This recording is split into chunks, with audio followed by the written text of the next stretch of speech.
day, and welcome to another edition of Slice and Dice here in the Manylands campaign. We are vastly approaching we are very quickly, rapidly approaching the end of the year and the end of the 2020 sessions of this game. In fact, we've only got 2 to go. Welcome, everyone. Good evening. This is our penultimate one of 2020. So exciting times, and there's a lot of pressure and a lot of announcements, I think, to get through. For those, first of all, before I open up to the floor, oh god, I've got to do this. Do the shameless plug. First shameless plug for this evening.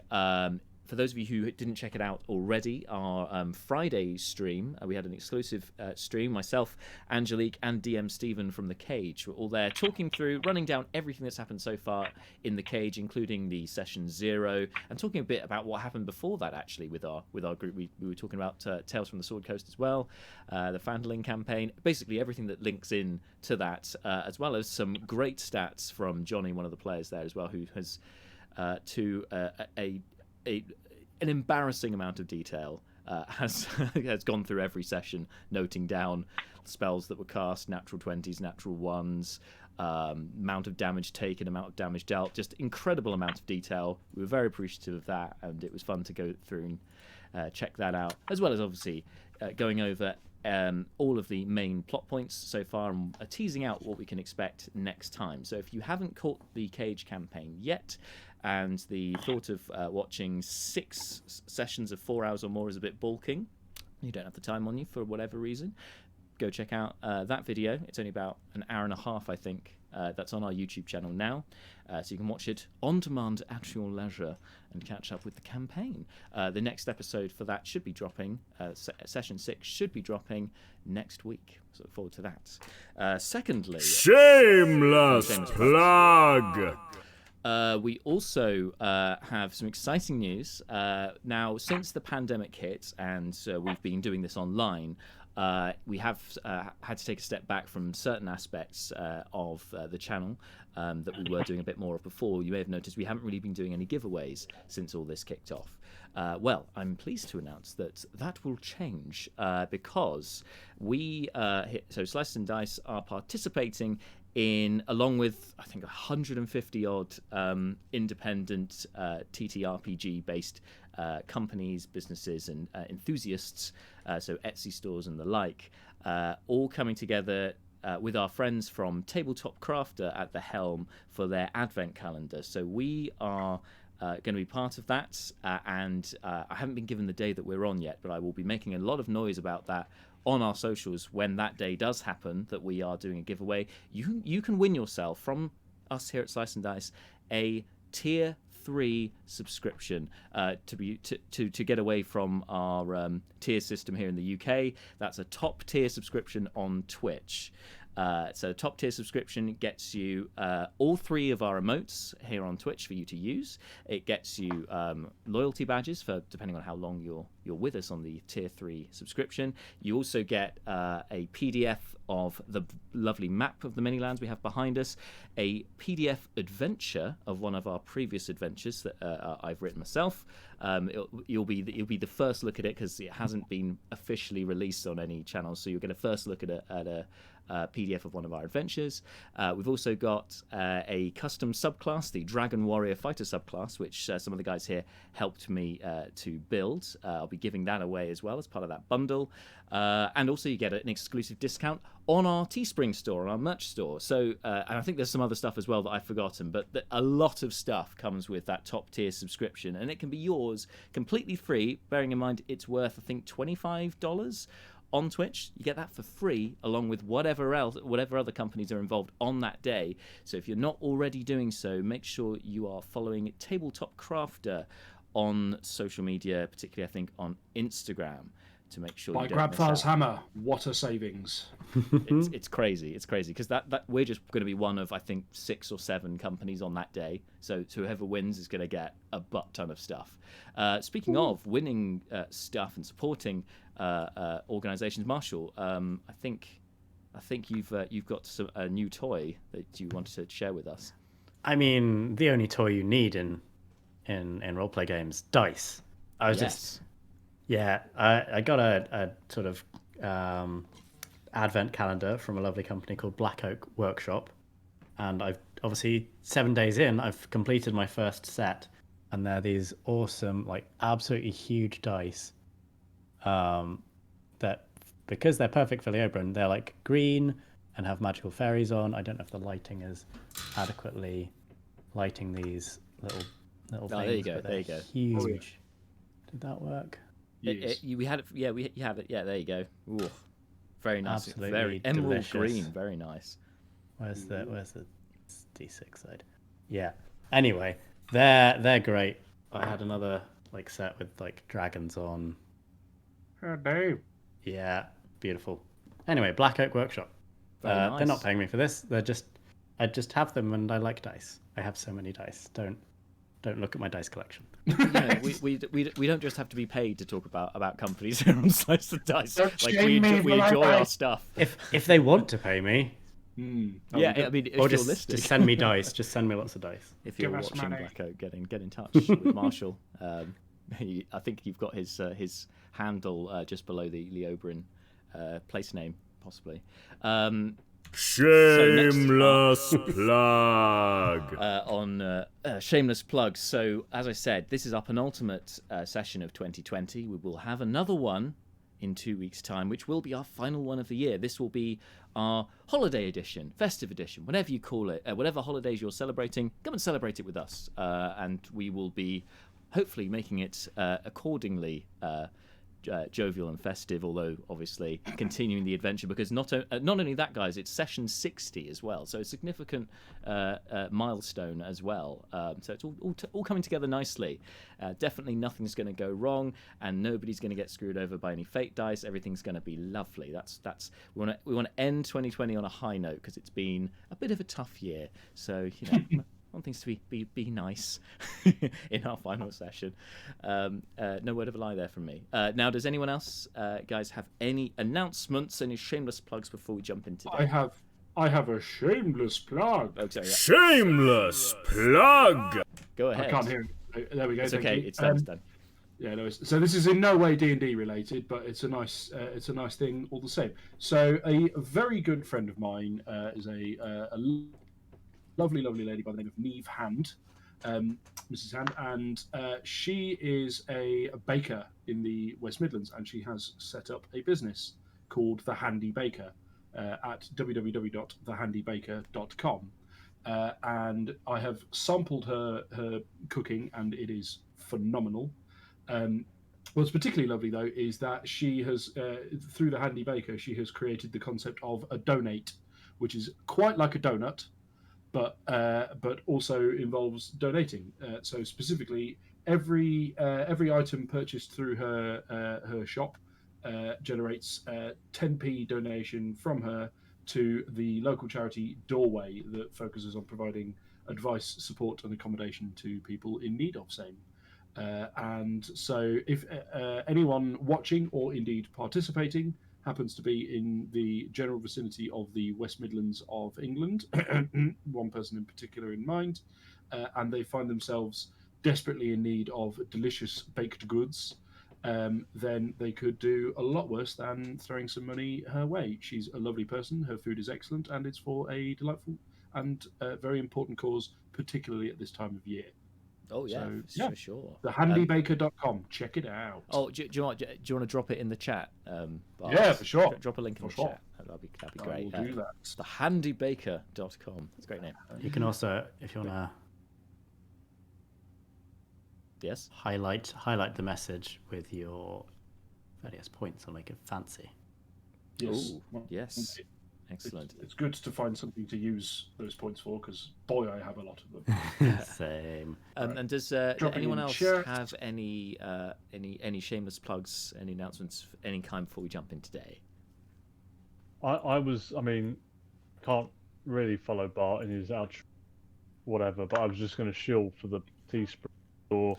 My Malar hoodie came in, Oh, and I've been wearing it all day. Now, I've got to admit, I quite like it. It's quite comfortable. I quite like the hood and the fabric, and here we are.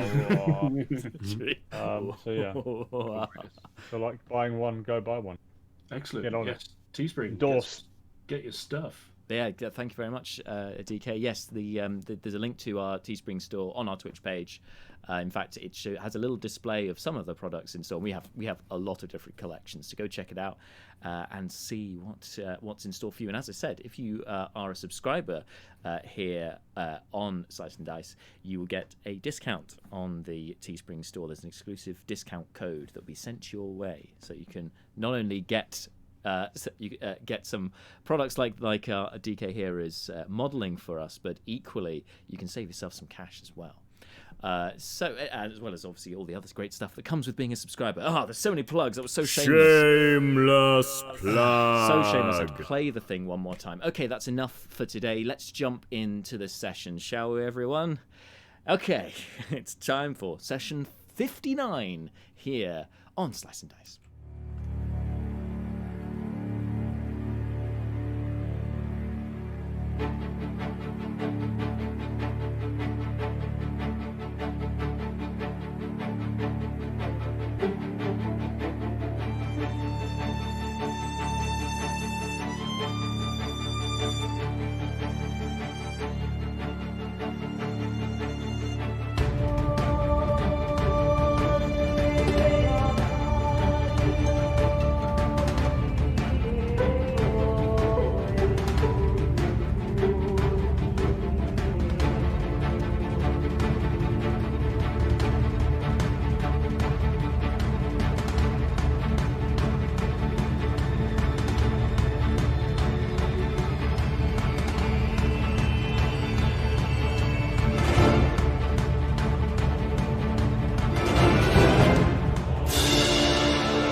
And we are back. So, guys, last time in the Manylands campaign, you guys were making your way up the mountainside, the one that you had mapped out, that Brucon had found from the book researching into the Eyrie, the mythical and very mysterious home of a flock of Aarakocra monks, which you have encountered various times, and in fact have now one companion, Kerr, although he's not quite with most of the party at this point, but we'll circle back to that. Meantime, you guys have been climbing the mountain, and you were at the foot of what Kerr had told you was the path, which is a route the Aarakocra must take with their wings pinned back as a sort of rite of passage to prove themselves to be brought in formally as a monk of the monastery.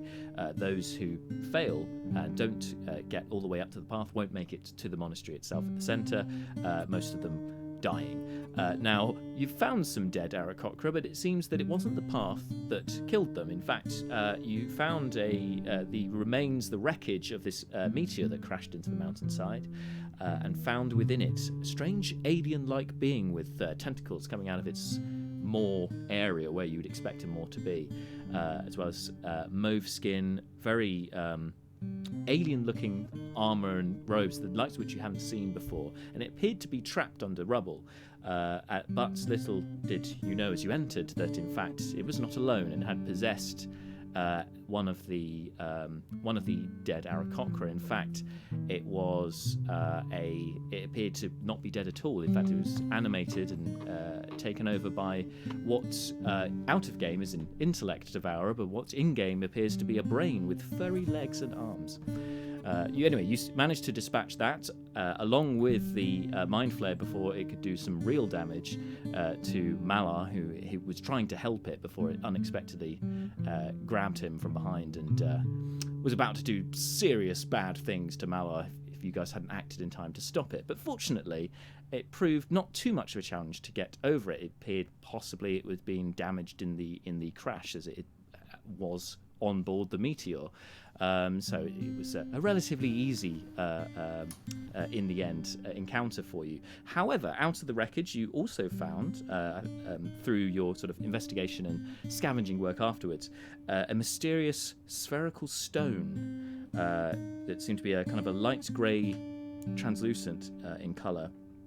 And with Leobrin's Detect Magic, you saw that this appeared to be some kind of power core. It did have an arcane presence to it, but it appeared to be, as I say, something that almost like a battery for the arcane. It was giving off a lot of energy, but it was somehow connected to this meteor type flying machine thing that had crashed into the mountainside. Though there wasn't much mechanical stuff that you found. It seemed to be more organic than that, but there seems to be some kind of creation process to this meteor. Anyway, once you guys pocketed that, you then were contacted telepathically by another voice, this time in a language you could understand, by who, as Kerr pointed out to you afterwards, because he had the tongue spell cast on him, so you could actually understand what he was saying, told you that this was the master of the monastery, Master Talon, and she is in hiding, although he thought that she had been killed by the Manticores during their coup to take over the Eyrie. So now that you know that she's up ahead, you continued on and came to the first of the tests on the path, which is a very large area of rubble, which underneath is a crawl space through, quite narrow, but easy enough for most of you to get through. However, on the other side, Seth and Brucon, once they had got through, being the most agile of the party, then spotted and heard the sound of another Manticore patrol heading your way. So you decided to duck back into the tunnel, Brucon, stopping Neris as she was coming through the tunnel. Meanwhile, Seth used his new arcane powers and used Cadence's Magnificent Vest to cast Minor Illusion on the entrance to the cave, into the tunnel, so that he could then hide in that area as well. Meanwhile, on the other side of the crawl space, we have Leobrin and Malar also hearing the sounds of this patrol approaching. With not much options in terms of hiding, Malar attempts to climb into the tunnel and gets wedged in quite Winnie the Pooh-esque fashion into the entrance of the tunnel. So half of him is in and his lower half is currently sticking out, leaving Leobrin kind of stuck outside the tunnel with a stopper preventing him from entering this crawl space currently. And where's Breena, you ask? Well, Breena, before all this went off with the Manticore patrol, suggested, because of the papoose that had been fashioned for Kerr that she was now attached to, that she could simply fly over the tunnel and head on to the next challenge and oversee what was going on. However, at this point, the tongue spell had worn off, and so Kerr could only interpret by her gesticulation what to do. And of course, hearing his master's voice, decided that he wanted to continue on to try and find Master Talon, which then meant that Breena has somewhat been taken out of the equation of the tunnel situation, but instead has been confronted with a large fissure, a large crack in the mountainside, which you gather from ascending up the rock climbing episode, that some of these have this elemental air bursting out of it periodically, this very strong wind bursting through it. However, it seems that as you hear the Master's voice again, that they are within that crack in another passageway, but have warned you that you need to climb across a bridge, a very narrow bridge, to get to the passage that she is currently hiding in. And Kerr, that was all the encouragement he needed. Despite Breena's protestations, he marched inside. And that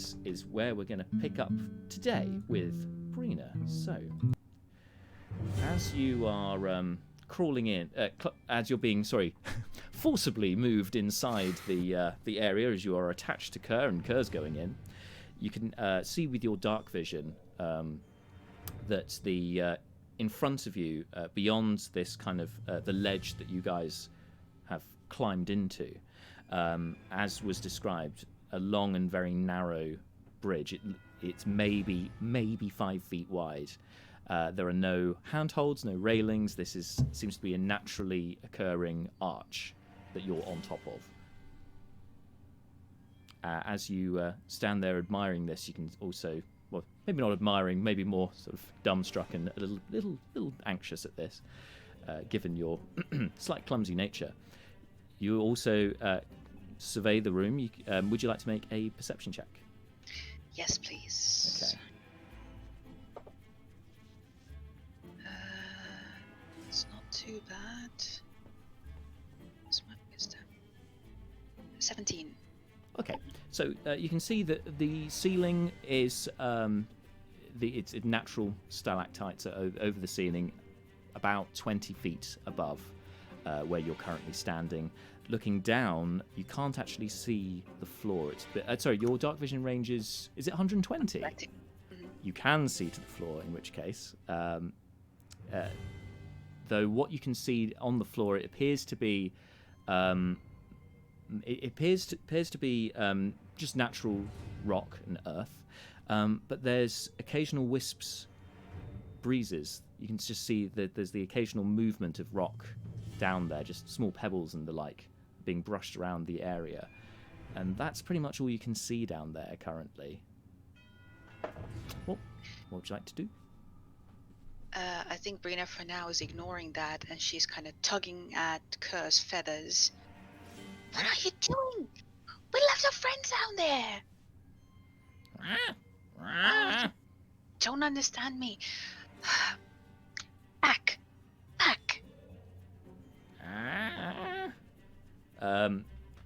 Can you make a performance check? I think for this. Okay.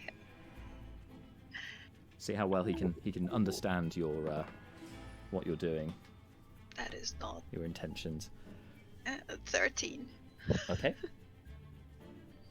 Okay, so he looks. I mean, given his eagle features, it's quite hard to read some of his facial expressions, but appears to be a little bit confused and stops in that area, and he starts fiddling with the papoose and basically ends up detaching it, and you drop to the floor with a bump on your bottom, but you don't take any damage. Just a little thud to the ground, very inelegantly dropped.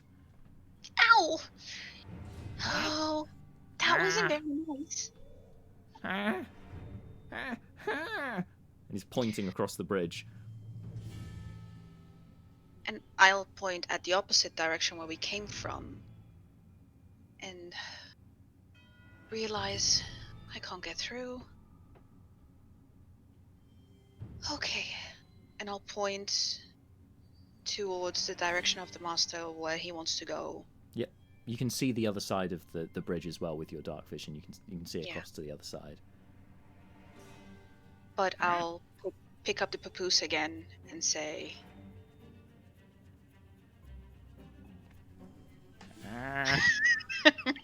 At first, Kerr picks it up and tries to put one of his feet in it, and then thinks better of it and instead attaches it back to himself. all right, you big bird, let's go.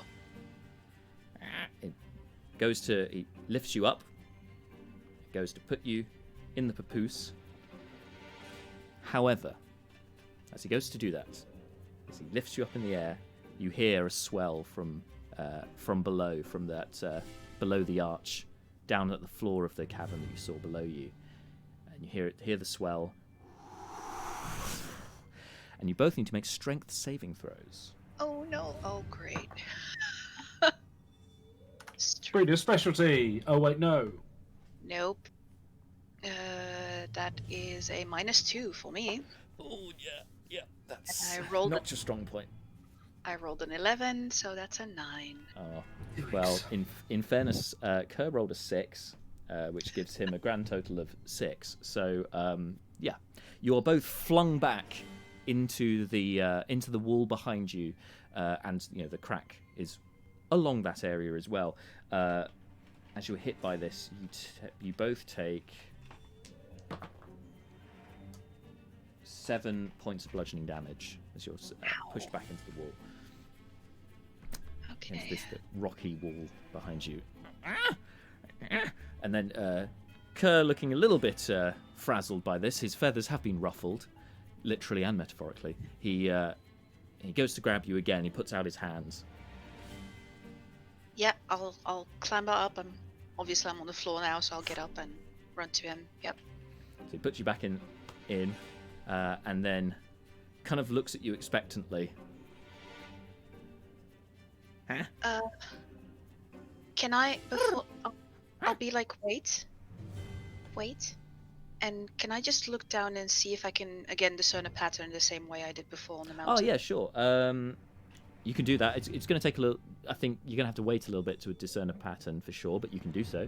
Yeah. So do you want to make a investigation check? Yeah. That I'm good at. And that's 17 on the die, and it's +8, so. Okay. 25. Nice. 25. Okay, so you do discern a pattern. However, in the time it takes you to discern that pattern, and obviously for there to be a pattern, there will be a second swell, so you'll need to make another strength save. Yep. Well, that's better. That's more like it. Nope. That's a 4 on the die, so 2. Well, you're strapped into Kerr, which helps because he got. Oh, I suppose if you're strapped to him, he probably has disadvantage on this, given that you've failed your save. That makes sense. Okay, that was actually better. So I made a mistake because I didn't look at his sheet. He actually has a +2 to strength, so that's good. So he got 16 altogether that time. So he does this time, braces, manages to hold back the breeze. Obviously, a few feathers fall from him, blow out of the cave, but you are secured in place. And now, with you detecting that pattern, you've measured the amount of time between those two blasts. You know you have about 8 seconds to get across before another breeze hits. What are you doing? So I'm going to gesture to him to wait and for my signal, and I'm gonna hold one of his feathers tight. Okay. And wait for another one, and as soon as that other one goes, I'll tug at him to go. So as soon as it's just been, so you'll weather another one and then go. Okay. Yep. All right. Do you want to make another strength save then, as you for that other one? Oh, that's better. 13 minus 2, so 11. 11, unfortunately, isn't enough, so that still gives Kerr disadvantage. So go again. 2 11s, which means 13, which is exactly what was needed. So you're okay. He braces. The feather flies out of your hand, and you tug him. Okay. And he suddenly sort of lurches upwards into the sky within this cave and starts fluttering frantically across the bridge. Fortunately, the bridge itself is only about 60 feet long. You get to the other side at the end of his oh no, he's supposed he would dash. So yeah, you get across to the other side. You are now you fly across nice and easy, and are in the passageway beyond. So in this passageway here, it's all natural formed here. There is a dripping of water coming down from your left-hand side, trickling down the rock face. In front of you, there is another crack in the walls, in the rock face. Again, this is maybe 3 feet wide, but height-wise, sort of it rises to the ceiling, so it's rises about 20 feet up. But this is a sure, definitive crack within there. With the two of you, as you are, it's going to be quite hard to squeeze through there. In fact, nigh on impossible with both of you. Yeah. I'll see that situation in front of me, and I'll kind of tug at the papoose and kind of gesture him to let me out so we can go through. And okay, he detaches. You feel another you hear another howl of wind. Both need to make strength saves. This time, you're not attached to him, which should help. Yep. Okay, 16 minus 2, 14.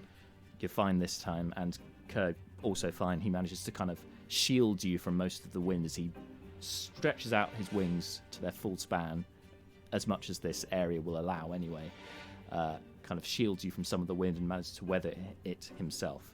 Now, with that out of the way, you're free to squeeze through, which for you is not a problem. As a deep gnome, you're used to this kind of terrain. You're pretty small, pretty easy to get through. Kerr is behind you. He's kind of squeezing, pushing himself through the gap. He does manage to get through, but looks a bit breathless afterwards. On the other side, you can see there is some light here. There's a small hole in the ceiling, and a beam of light is illuminating this area. You can see on the other side of this chamber, which is maybe, I mean, it's not a big space. It's maybe 20 feet by 20 feet around, and at the opposite end to you lies an Aarakocra you recognise, obviously. They're quite easy to spot with their slightly humanoid build with the wings, and obviously eagle-like head, although this one looks more like a dove with mostly white plumage. But you can see as well as a black speckled kind of chest area around the robes. You also can see that there are deep dark red patches around the shoulders and the flanks as well, and they appear to be nursing those wounds as they see you approach. They look at you. You can see these kind of pink eyes, bird dove-like eyes, staring into your soul, and appears to speak in the same way as Kerr does. However, you can hear the voice in your head. You understand, and you recognise this is the Master's voice. You found me, but I thought there were more of you.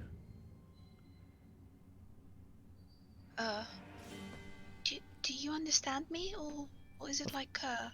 Of course I can understand you. Okay, well, the others are coming, but they couldn't fly, and I just tagged along with Kerr, so I came earlier, even though I didn't want to leave them, and I look at Kerr. Kerr kind of sees that and then squawks over to the Master. He immediately, when you turn to him, he's bent over. He's bowing very respectfully, as low as he can to the ground, towards the Master. But then, as you finish your speech and eye him, as he's more at eye level with you, he then straightens up, squawks at the Master, who then responds. And you can understand what she says, but you can't understand what he's saying. Oh no, that's fine. I'm sure they will make it here.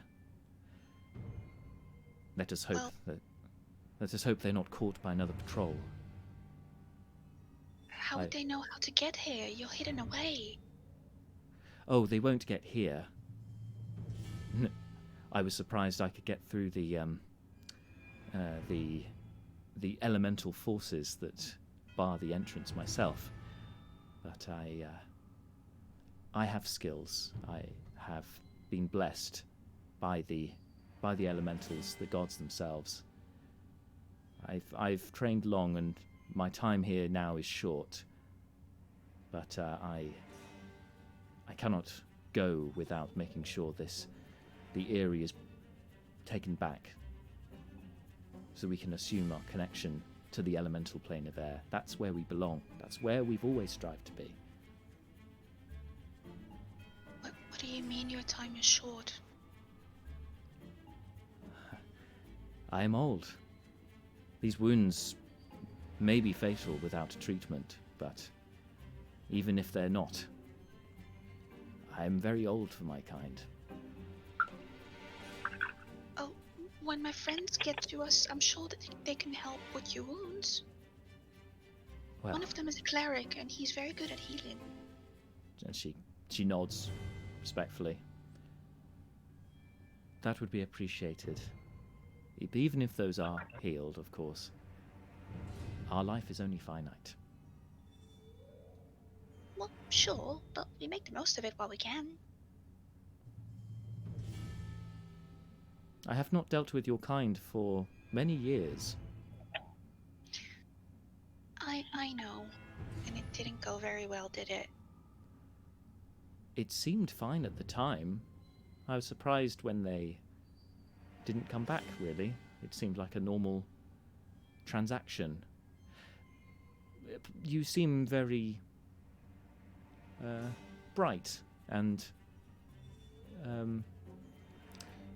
of a positive spirit, more so than most of your kind, if that would not cause offence to say. No, they're kind of dour, aren't they? I know. I'm not really. They were very serious. Yeah. She gets a bit. She quiets down and kind of gets a bit emotional. She misses home. She misses her mother. They have good hearts, though. I'm sure I wonder they do. why. And you seem kind as well. I wonder what went wrong, as they believe you did us wrong. This is one thing I have struggled to understand myself, child. Your kind are long-lived, ours are not, and yet it seems that your forebears can carry a grudge for reasons I don't understand. Do you know about a potion that removes curses? Yes, that was the last transaction we made, I believe. Well, it seems my tribe doesn't believe it was a transaction. They believe you stole it. She takes a moment, just kind of forgets her wounds for a moment, and turns to Kerr. Is this true, Kerr? Kerr just nods. How strange. That's not what happened at all. Can I insight check her? Okay. I would say for this, given that, given she's speaking to you telepathically, you're going to be more reliant on her tone and some subtle body stuff. So this will be a difficult check, just so you know. Yeah, and I didn't roll great. I wouldn't say disadvantage, but the DC will be difficult. What is my insight? Plus 3, 12.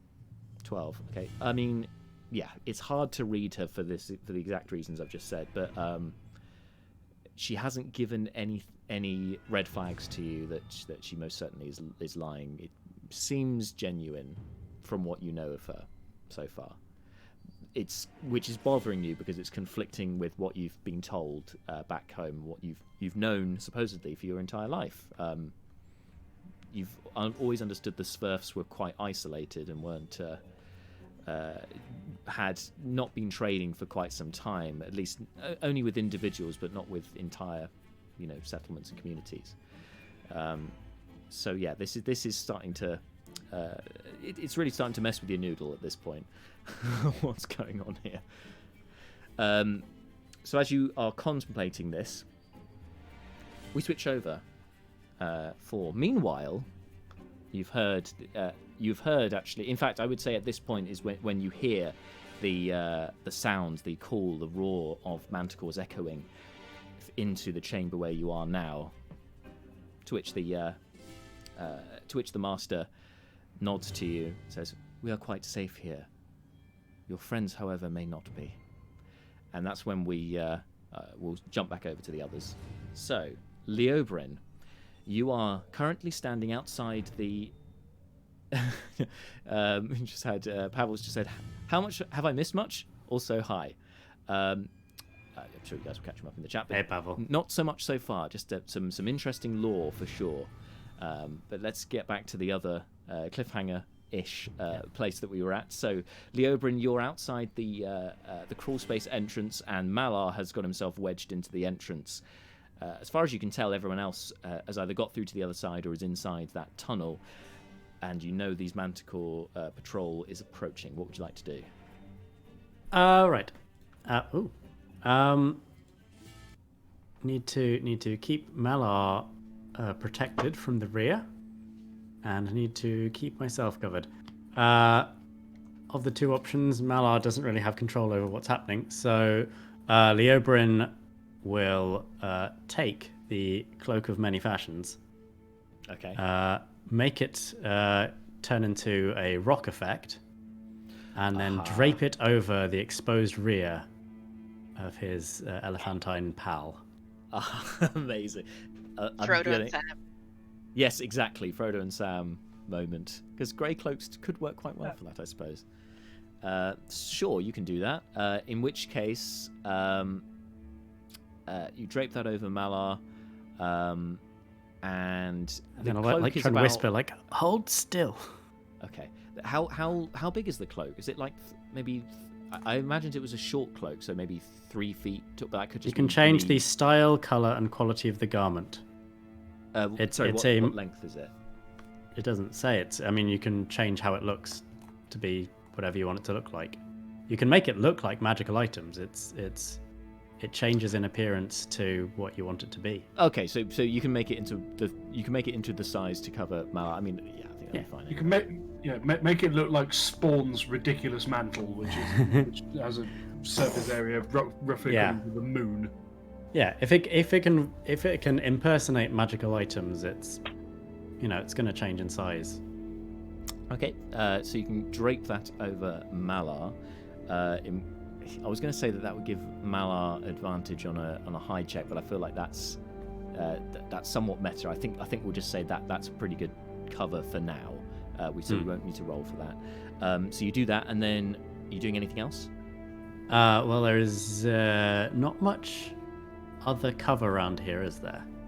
There obviously are the rocks that comprise this crawl space. You could climb on top of it, or try and shield yourself within those rocks. But from above, it might be quite hard to hide. Yeah, I had one idea, but then, do I do it anyway?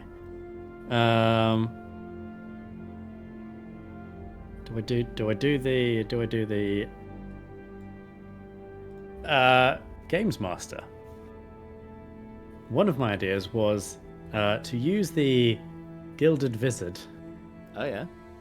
To look like a rock gnome. Rock gnomes that have advantage in hiding in rocky terrain. Based on their appearance. Oh, you mean deep gnomes, right? Deep gnomes, yeah. Yeah.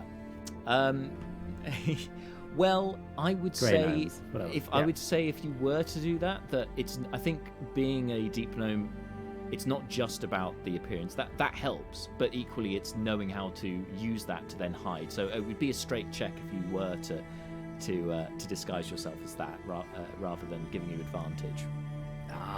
In that case, I'll just do some standard magicking. Okay, cool. I will copy the other end of the tunnel. Leobrin will minor illusion to be inside a rock. Sounds good. You can do that by all means. You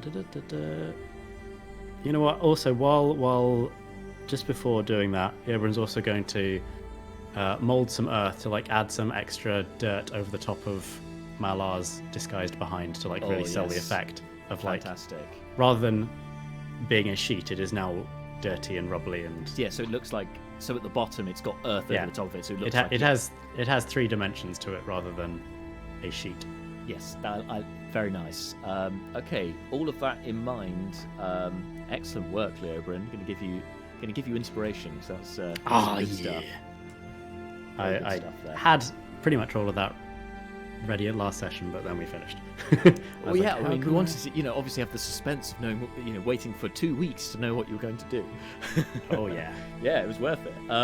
So So you're now all basically hiding. I'm liking this moment, hiding from the Manticores. So the two entrances are covered with minor illusions with people within it.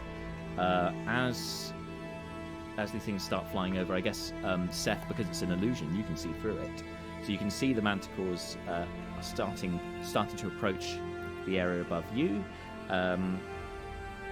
Now, for a minor illusion, it's an intelligence investigation check, isn't it, to work out it's an illusion, right? Yeah, if they use their action to examine the image. Yeah, so they'd have to focus particularly to the area. And that's exactly what they're doing. They've obviously, this area has been passed over a few times before, and it's they're a little bit suspicious. It looks about different. The fact that, yes, where has the crawl space gone? What's going on here? So they are going to have a look. When we say interacting with it, I don't think it necessarily, from what I understand from using minor illusion before, it's not necessarily putting your hand in it, because if you put your hand in, that's automatic. Yeah. So this is more examining it from distance, which means that you could succeed on this quite easily, actually. Intelligence investigation. That's not going to work. So, Seth, what's your save? I think it's like 15. Cool. Same. I'm not sure it's based on your charisma, is it, for Cadence's vest? I think it might be. It's against. Because it's a magic item, I think it's slightly different. It doesn't really say. Oh. It doesn't have its own thing. It doesn't have its own effect. If it doesn't, it does say on Earth's minor illusion. Okay. Yeah, well, if it says homebrew items, I should have written it. Just says while wearing it, you can cast a minor illusion spell at will. Yep, and I didn't put what your modifier would be for it, so we'll use your spellcasting modifier. I think, given the amount of time you've used it. So yeah, 15 is the DC, right? Yep. Good. Okay, so Manticore's going to go examine, and you see. Sorry, go ahead. No, it's fine. I just remembered that Seth does not cast magic off dexterity. Much as that would be I'm sure amazing. Much as I'm sure he would love to. I mean, most rogues cast off intelligence. Yeah. Can it be dex? Can it be intelligence? No, he's multicast into warlock, so it's so it will be charisma for his spellcasting. So that's fine. Dangling the prospect of a better bonus in front of you. Manticores are not the best investigators anyway, but you do see one particularly gruesome-looking individual. The mane around its very toothy face is somewhat mangy. You can also see it appears to be quite hungry because it is salivating wildly as it examines, and you can hear the heavy breathing even from distance. You're also getting a bit of an odour from it, an unpleasant odour, and hear its heavy, somewhat cat-like breathing, and these cold like an icy fire of yellow eyes, examining this area, but not succeeding in the check. Unfortunately, it's after a moment gives up, and they continue soaring over the top. Must have been a rockfall. I'm gonna turn around and point towards the end of the cave. I'm gonna cast the Malar message and tell him, "Are you in the cave yet? Hurry up! The Manticores are flying over your way." Oh, Mr. Kosef, I appear to be stuck. Oh. Brucon, there seems to be an issue at the other end of the tunnel. What kind of issue? A violence issue? I wish. Malar is stuck in the hole. Yes, that's a problem. All right. He may need a pull. Yes, very possibly. And Brucon goes to manoeuvre his way back through the tunnel to try and give Malar a helping pull. That sounded now there is horrible, and I apologise. as you start crawling back through Brucon, you encounter that the terrain inside the crawl space has changed somewhat. There is now a 5-foot something elf blocking your path, Yeah. and she does not look impressed. Can I help you? Oh, right. Yes. Okay. Seth, are we in the clear from large, terrifying, aberrational cat monster things? Let me check. Do I see any? No, that patrol seems to have flown over now. From what you spotted, Seth, there were 3 manticores. They were accompanied by 5 or 6 Aarakocra. I think we're clear. They've moved on a little bit. Okay. Well, tell you what. Let's clear a path for Malar and get out of here, and then I'll head back. And Brucon goes to head out of the tunnel once Seth has also cleared out. And then assist Neris out as well. So you offer your hand. Neris just completely ignores you and climbs out herself. I mean, that's fair. You know, she's fiercely independent, and climbs out. And then when And it's someone clear, you can closely get back inside. affiliated with me did urinate on her that time. So yeah. There is that. There is that burning, if you'll pardon the expression, hatred. Well, not hatred, just maybe slight hatred, slight loathing. There's a sore spot for sure. Yeah. Cool. Okay, so let's all clear out, and then having done that, Brucon will duck back in and crawl his way back through the tunnel to the Malar end. Okay. So Brucon, can you make an athletics check for me?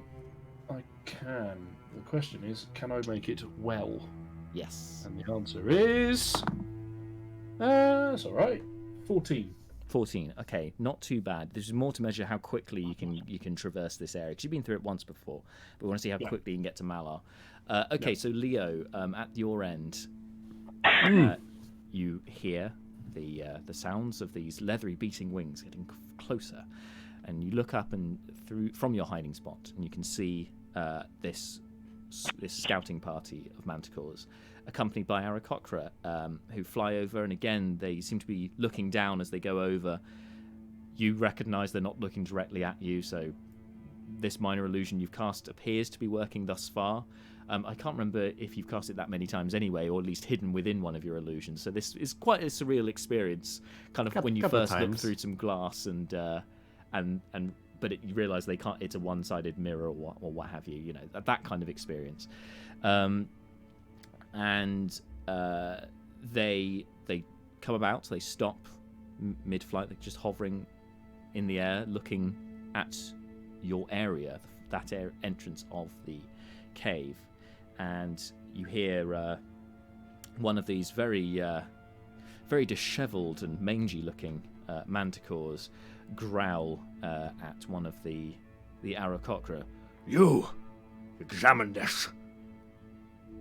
And one Aarakocra, this one, unlike the ones you fought before, this one it appears to have very long robes, much longer than Kerr, or indeed those the more martial type ones that you fought before. This one appears to have a different way about them. Seems somewhat older. There's a few grey feathers there. Appears to be one of the more senior members of the Aarakocra order. And given that they are surrounded by more junior-looking Aarakocra, it seems to be somebody of some importance. Anyway, they fly down to the ground and peer over at the entrance to the crawl space. So they're now going to make an investigation check from there. And what's your DC? 15 as well. 15, fantastic. Okay, that's enough. It doesn't get enough, unfortunately, for it, but fortunately for you. Looks over at the area. Looks back at the manticores.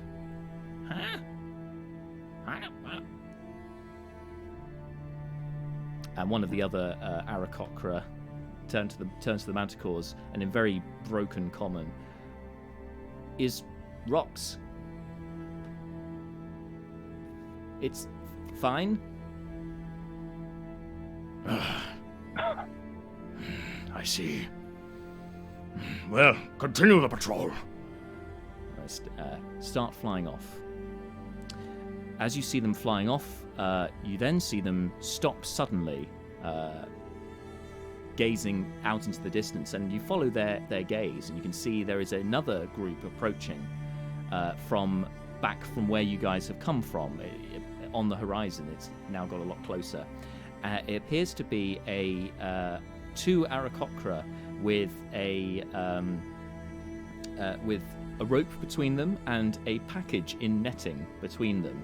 It appears they captured another hostage. Another small folk of some variety. Heading back towards the group of Manticores. The Manticore, as they get closer, the Manticores go, Ah, another one. Good. They shall be pleased, I'm sure. Her ladyship will be pleased. One of the other, that's the very mangy one who spoke. Then another one, one of the slightly less mangy but more junior looking of the Manticores, very very small mane. That's what gives the game away. Slightly smaller creature as well. Has, but how many of these do we have to keep capturing? I mean, this is getting dangerous now. I heard that Ulysses was dead. He was a fool. We know our plans. The lady knows the plan. She knows what's going on. We don't need Ulysses for that. Well, I suppose, but isn't the weight of responsibility a bit much for... Don't you... Your insolence will not be appreciated, young one. I was always meant to lead. Ulysses was just the more arrogant, foolhardy type. I was biding my time, and my time has come. The time of mange fur. Yes. Well, it compares favourably with Taser Face. I was thinking. We've got to be happy with what we get, I suppose. Yes, my time is here. Anyway, enough dawdling. Let's continue our patrol. And they begin carrying on flying. The two Aarakocra with the bundle and netting continue on their way uninhibited by the conversation. Leobrin, can you make a perception check for me while you're checking this out? Yes, I can. Modifier is 0, so 17. 17, all right. You recognize the bundle inside the netting has, you can see a jacket of a kind of, it looks like a green felt colour. And you hear somewhat far off, but you hear a voice that's somewhat muffled, and it's probably a bit like this. Where are you taking me? Please! Hello? That's all you hear. I feel I should know this voice. It's okay if you don't. It was a 17, so I won't tell you who it was. Yeah, it's fine. That's cool. But yeah, that's what you got from that. Anyway, they start passing over you as you hear some movement behind you. Brucon, you've caught up to Malar, and you can see him in his prostrate and wedged position at the entrance. Hello there, Deacon Shade Creek. It appears that your bodacious hips have got you in trouble again. Oh, well, it was an awful rush, Mr. Brooker, and I just jumped into the hole. I really felt that I should have been the last through here. And what if I'm stuck and Mr. Leobrin now can't get up? No. I understand. I've had similar problems as this myself in the past. Not to worry. I'm sure we'll figure something out. Possibly some grease may be required, but we'll get you sorted. Not to worry. I think we can. I think hopefully This is all. Is Malar solely jammed in rocks, or is there any perhaps earth that is jamming this? Ah, now you're thinking with portals. Can I loosen this section with perhaps earth? With mold earth? Yes, you could directly underneath him. Yes, you could. Excellent. Yeah. Now that the threat has flown away, I'm gonna start excavating around Malar to clear some room for his girthy. Here's a window into how girthiness. my brain works, or perhaps more accurately, does not work. The way you said "excellent" just there scanned perfectly with bicycle. Now that's all in my brain. That's all that's in my brain right now. Yes. I want to ride. I want to ride my excellent. Exactly. My excellent bicycle, of course. Yeah. It was that, or I was gonna whip out the shatter, but I feel like that might be a bit much. Yeah, let's start with molding some earth, shall we? Okay, so presumably the Oberyn explains that this is his intent, and Bruno goes, "All right, Malar, I'm going to sort of try and brace myself against the ground a bit, and then try and pull you as Leobrin seeks to widen the access point. If you have my meaning, get ready to pull on my arm."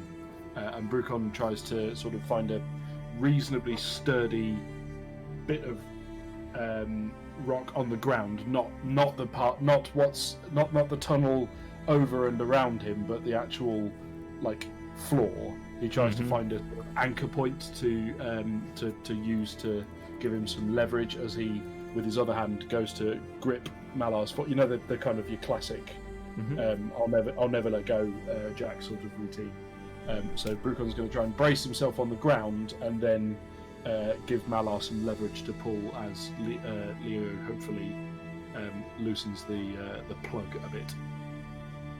Okay, sounds good. Does it? With Leobrin, to be fair, with Leobrin moulding earth underneath Malar, that's going to loosen things enough for Malar to crawl backwards out if that's what he wants to do. If you want to go further in, then Brucon's help will definitely be necessary for that. Which way did you want to go, Malar? Oh, wow. I feel like The Bachelor. Who gets my rose?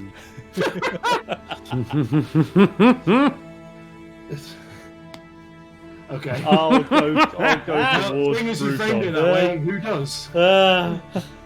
Brucon, I've chosen you. Yay! My heart has swelled 6 sizes. Okay. He hands you a rose out of nowhere. Yeah, just produce that. Oh. Okay. No, I can do that. I think it's Druidcraft, right? Yeah, you can. Druidcraft, yeah, for sure. Something like that, isn't it? Or at least making it bloom. I can make it bloom. Yeah. It could appear as if from nowhere, just a sprig, and then suddenly. If I just carry a bunch of seeds around with me. Yeah. Did I pick up a bunch of seeds in the past? I can't remember. And thus the tale of the seed man began. Remember that My seeds. Who's that old guy in the corner there with the very tatty-looking ruff? Oh yes, that's the seed man. He's made plants grow for many a year. Take my seeds. Anyway, back to DK being weird. Back to DK being weird. So he's chosen. It's not my turn. Brucon so you're gonna go further into the tunnel. So Malar, you need to make an athletics check. You'll have advantage because Brucon is helping you. Okay. I don't need to make it, man. Magic. No, you're just helping. You're helping, dude. Plus, you The help were action. very specific on how you were securing I yourself, was. so you are indeed able to help. Excellent. Yeah. I rolled 18. 18. Okay. With the loosening behind you, you feel that you can maneuver your legs in such a way that you can almost as if you're squatting, but it's like it's a horizontal squat to try and push yourself, extend out into the reverse of a squat, in fact. The reverse of a squat. Yes, the coming up at the end of the squat, even. Malar doing Standing. burpees. We call that Malar doing standing. burpees all the way through the tunnel. No, you don't do it all the way through the tunnel, for God's sake. Just don't do it in general all the time across an area. It's never going to be good for you. areas. Pain. So much pain, so much feeling sick, not enough time. So Malar, yeah, you manage to squeeze through into the next bit. However, with the loosening of the earth below, this has in turn, Leobrin, does cause some of the rocks around that area. You hear them starting to move, starting to rumble, just at the very front there. Unless something happens, unless you guys do something, this area, the rocks are going to fall.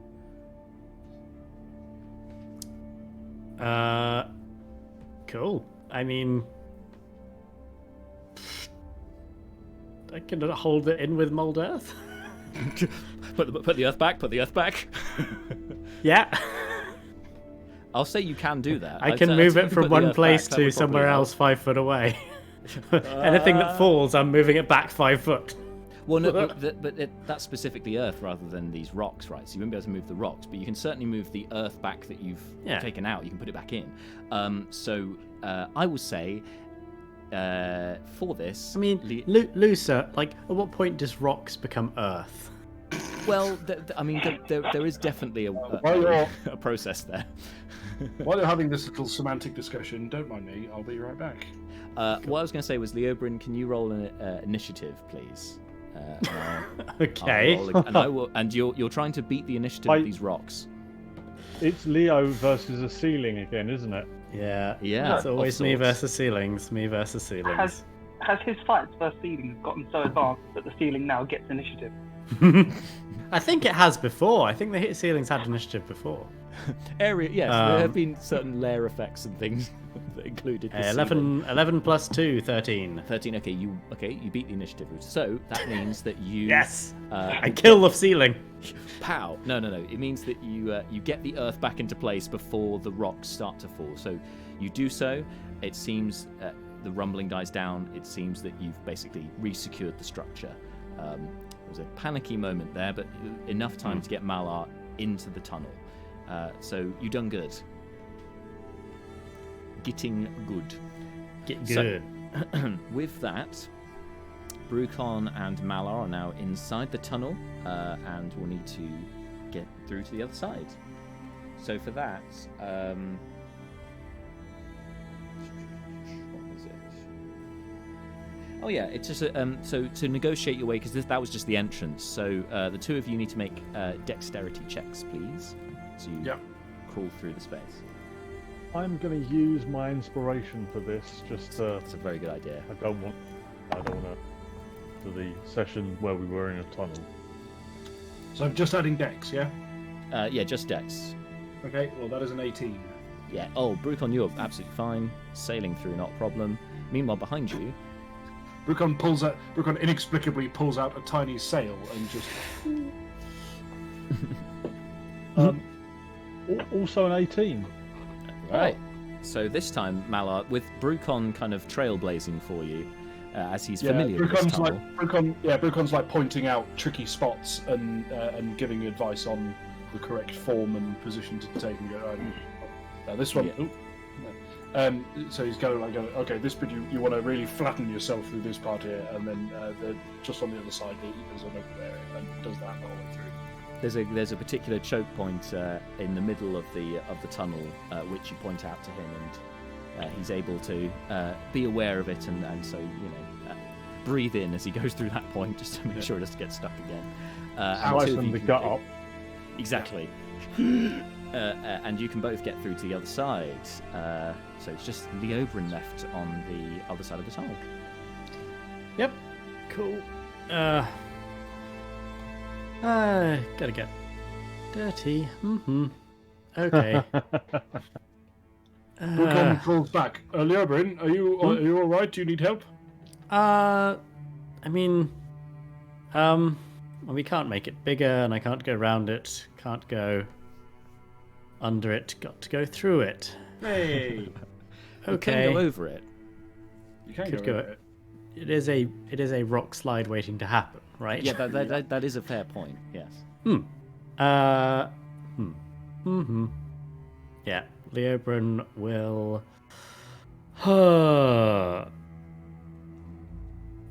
don't know if this is going to help him in any way, but he will give himself resistance, just mostly as a sort of placebo effect. And then in case it all goes wrong in the next minute, that's a good call. Yeah, and then begins the arduous task of getting hands dirty. Oh, yes, of course. Can you make a dex check as you crawl through? Dex He check. casts resistance just Leo- on the rough. Leo doesn't have prestidigitation, does he? No, it's a because shame. that's I don't think it's that would be boring. Yeah. It's more But fun I mean, if it you would don't. fix the cleanliness thing, but equally, yeah. But it's more fun if you don't. Yeah, Dex fair enough. check is where's my dex? 6. 6 altogether. Yeah. Okay. 4 plus 2. Well, you start crawling into the tunnel. Now you don't have the guidance of Brucon and Malar. You know they're ahead of you, but they have kind of left you in the dirt and the dust, quite literally. And as you start, I asked if he needed help. well, yeah, and he clearly didn't. Anyway, you guys are ahead before he enters. So Leobrin, as you go in, you get to this choke point in the middle as well. However, because Brucon hasn't pointed it out to you because he was further ahead, at this point you do get a little stuck in there, and you can attempt to free yourself with an athletics check if you'd like. Yes. Yeah. I would rather not stay here forever. So yes. Well, it's that Leopold will will get somebody attempt- else to come and help you. So, but yeah. Oh no. Yeah, no. Strength check, athletics check. It's worse. 5. Oh god. Okay. A moment of Same panic sets in for you, Leobrin. As a member of Loran-Lass, you're used to open spaces, forests, and usually being at the tops of trees, actually, or in the Feywild, which is, very bright, and at court is obviously it's very, very large, grand rooms and so on.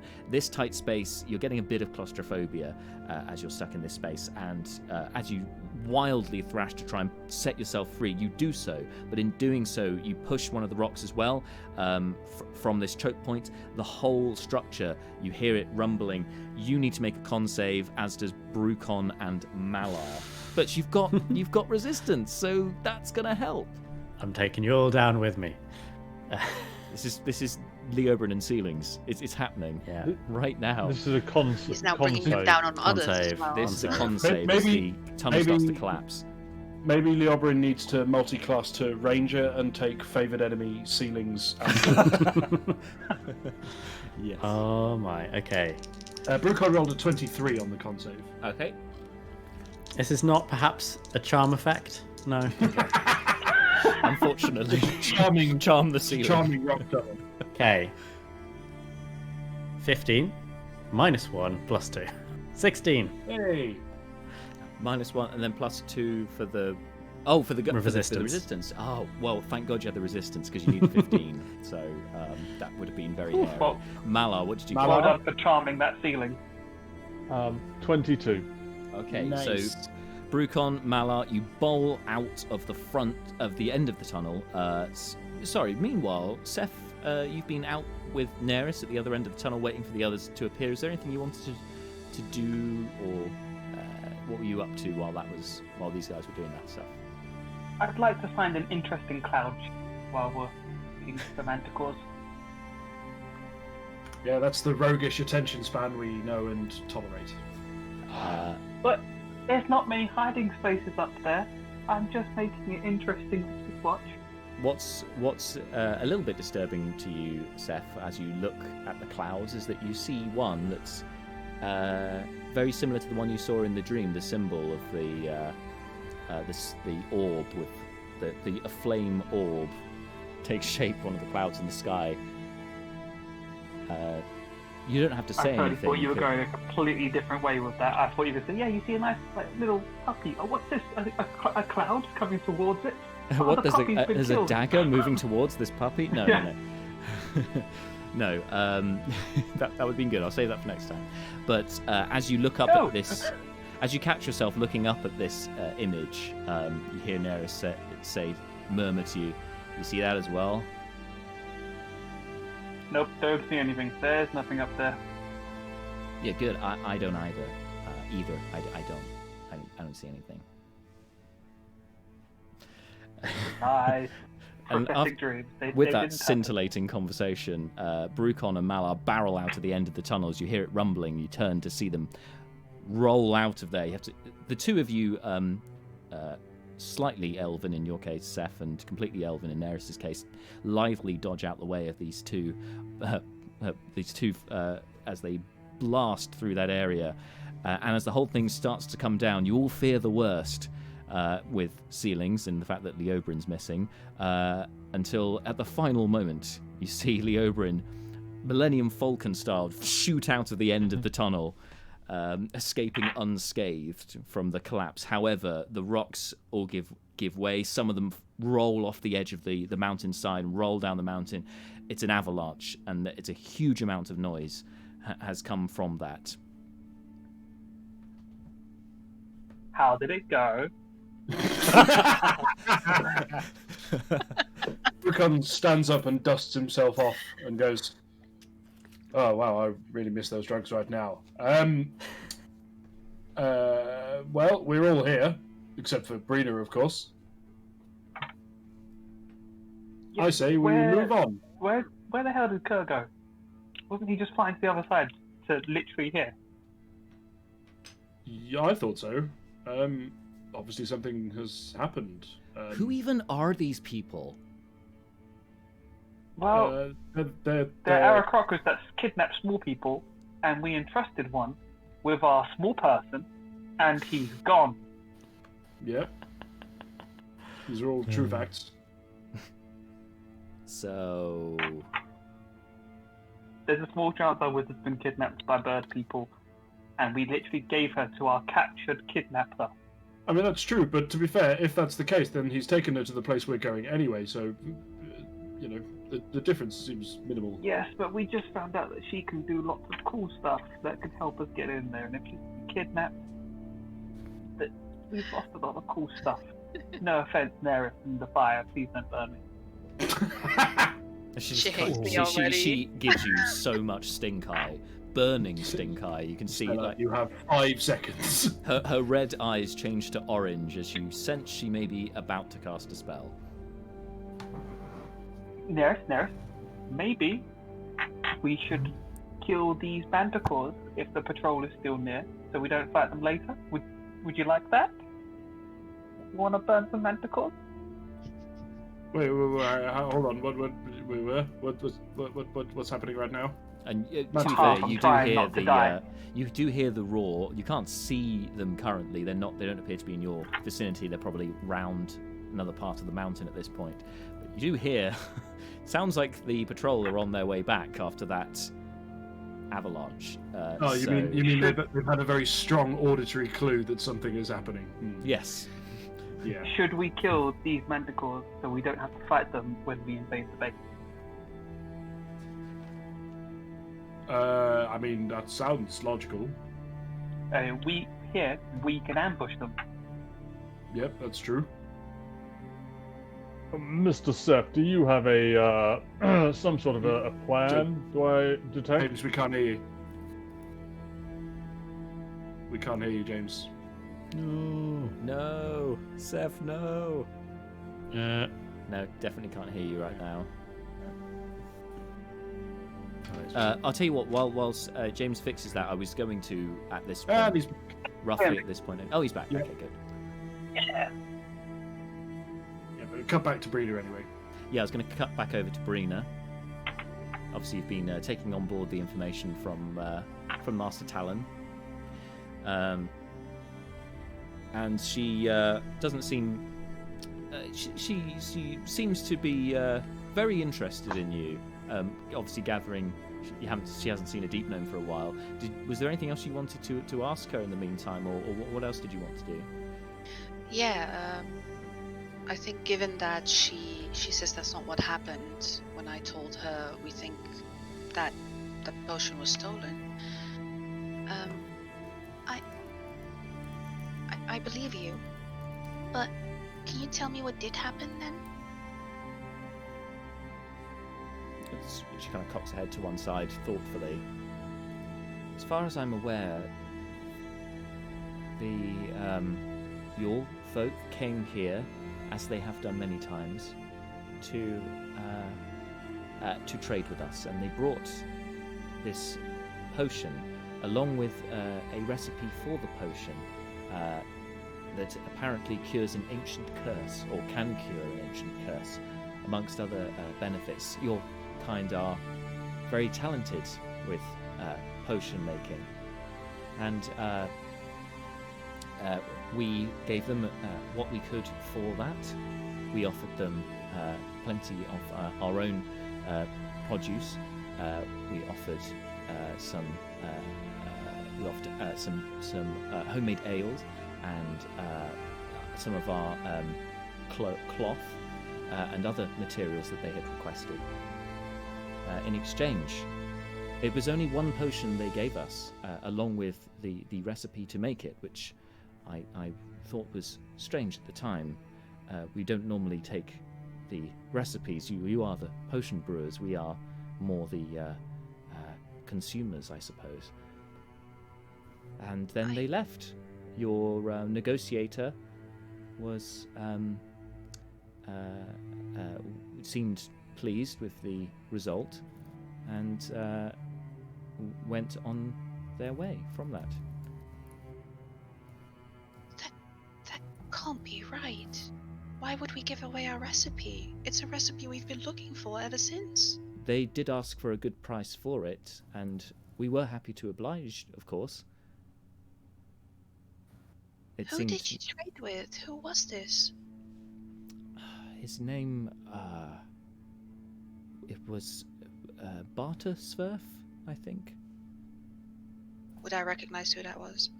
Yes, I think that is one of the Swerfs I named on the sheet that I sent to you, which I haven't, in fairness, I haven't looked at it for a few months now. Same. And I think there was one called Barter Swerf, who was the most senior sort of diplomat and trading official of Swerfhaven.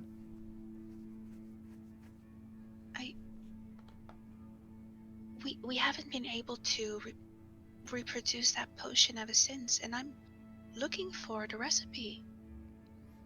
Ah, well, I believe both are kept in our safe box. Where's that? Inside the Eyrie, in one of the in my personal nesting chamber.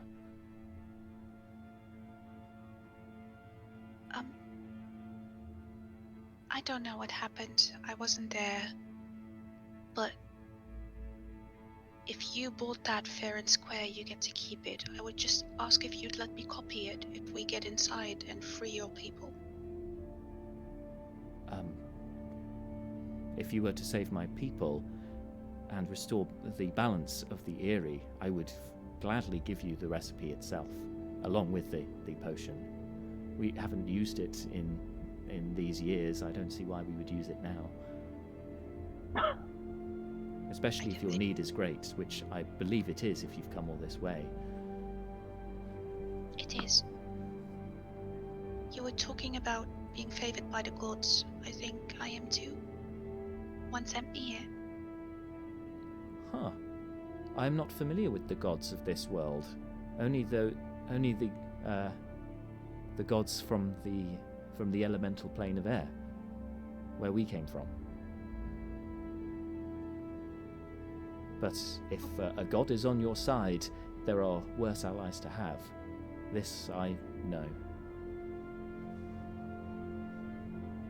Well, we're here now. I'm sure my friends will get through that tunnel and they'll be right along, and then we'll go to the Eyrie and get all this sorted.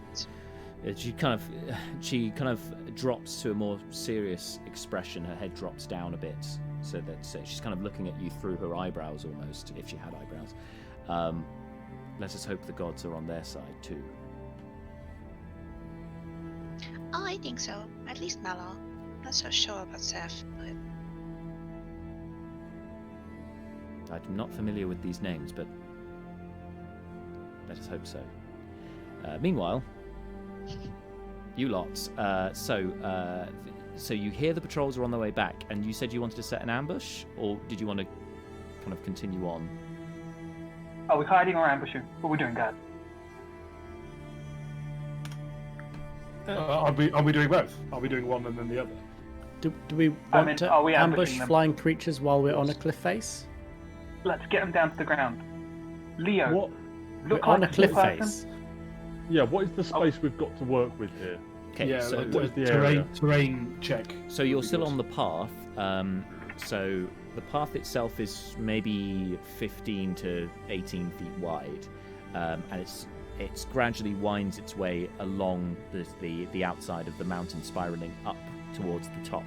Now you can see up ahead of you, still a bit of a way to get to it, but you can see the second test up ahead, which appears to be a column of rock with a very large oblong of rock balanced on it in a sort of seesaw-like fashion. You'll need to get over.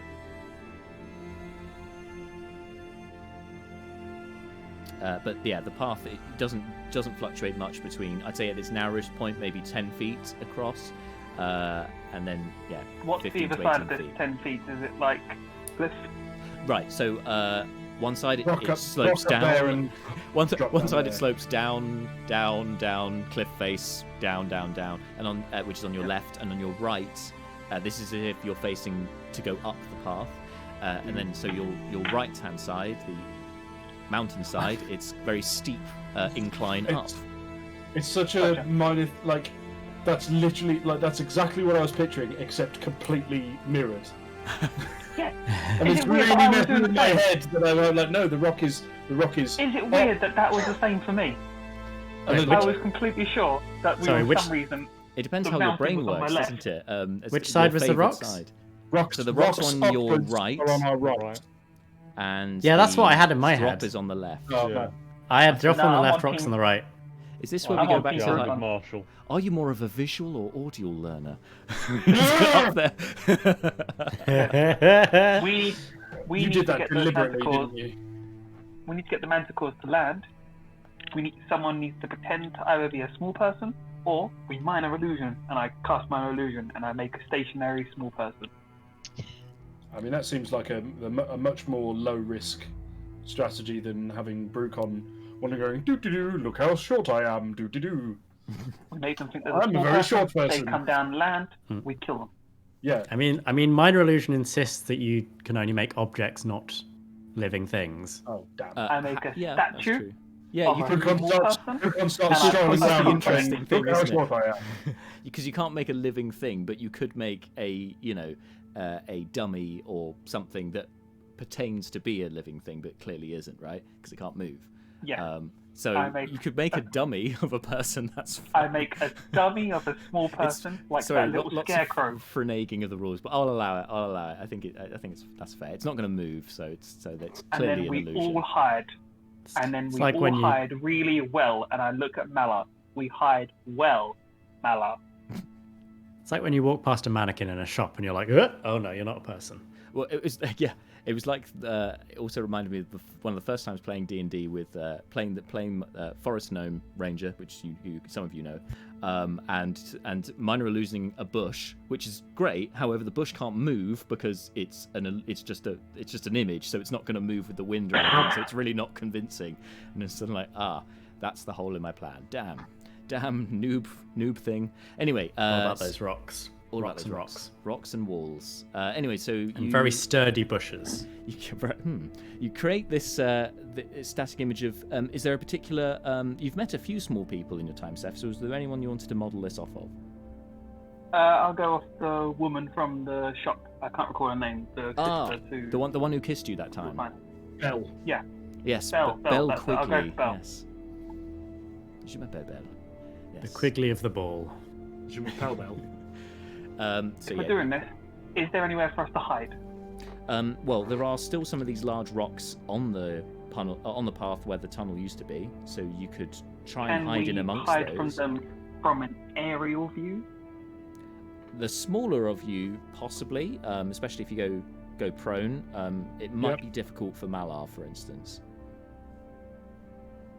To get It's all himself grey underneath. rock up here, isn't it?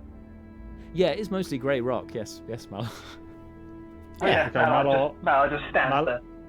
Malar heads over to where these rocks are, puts his shield down, takes his vest and his shirt off, and then picks his shield back up, bundles that into. So you're taking your armor off? Don't have armor, and just no. goes Right, up into okay. a ball.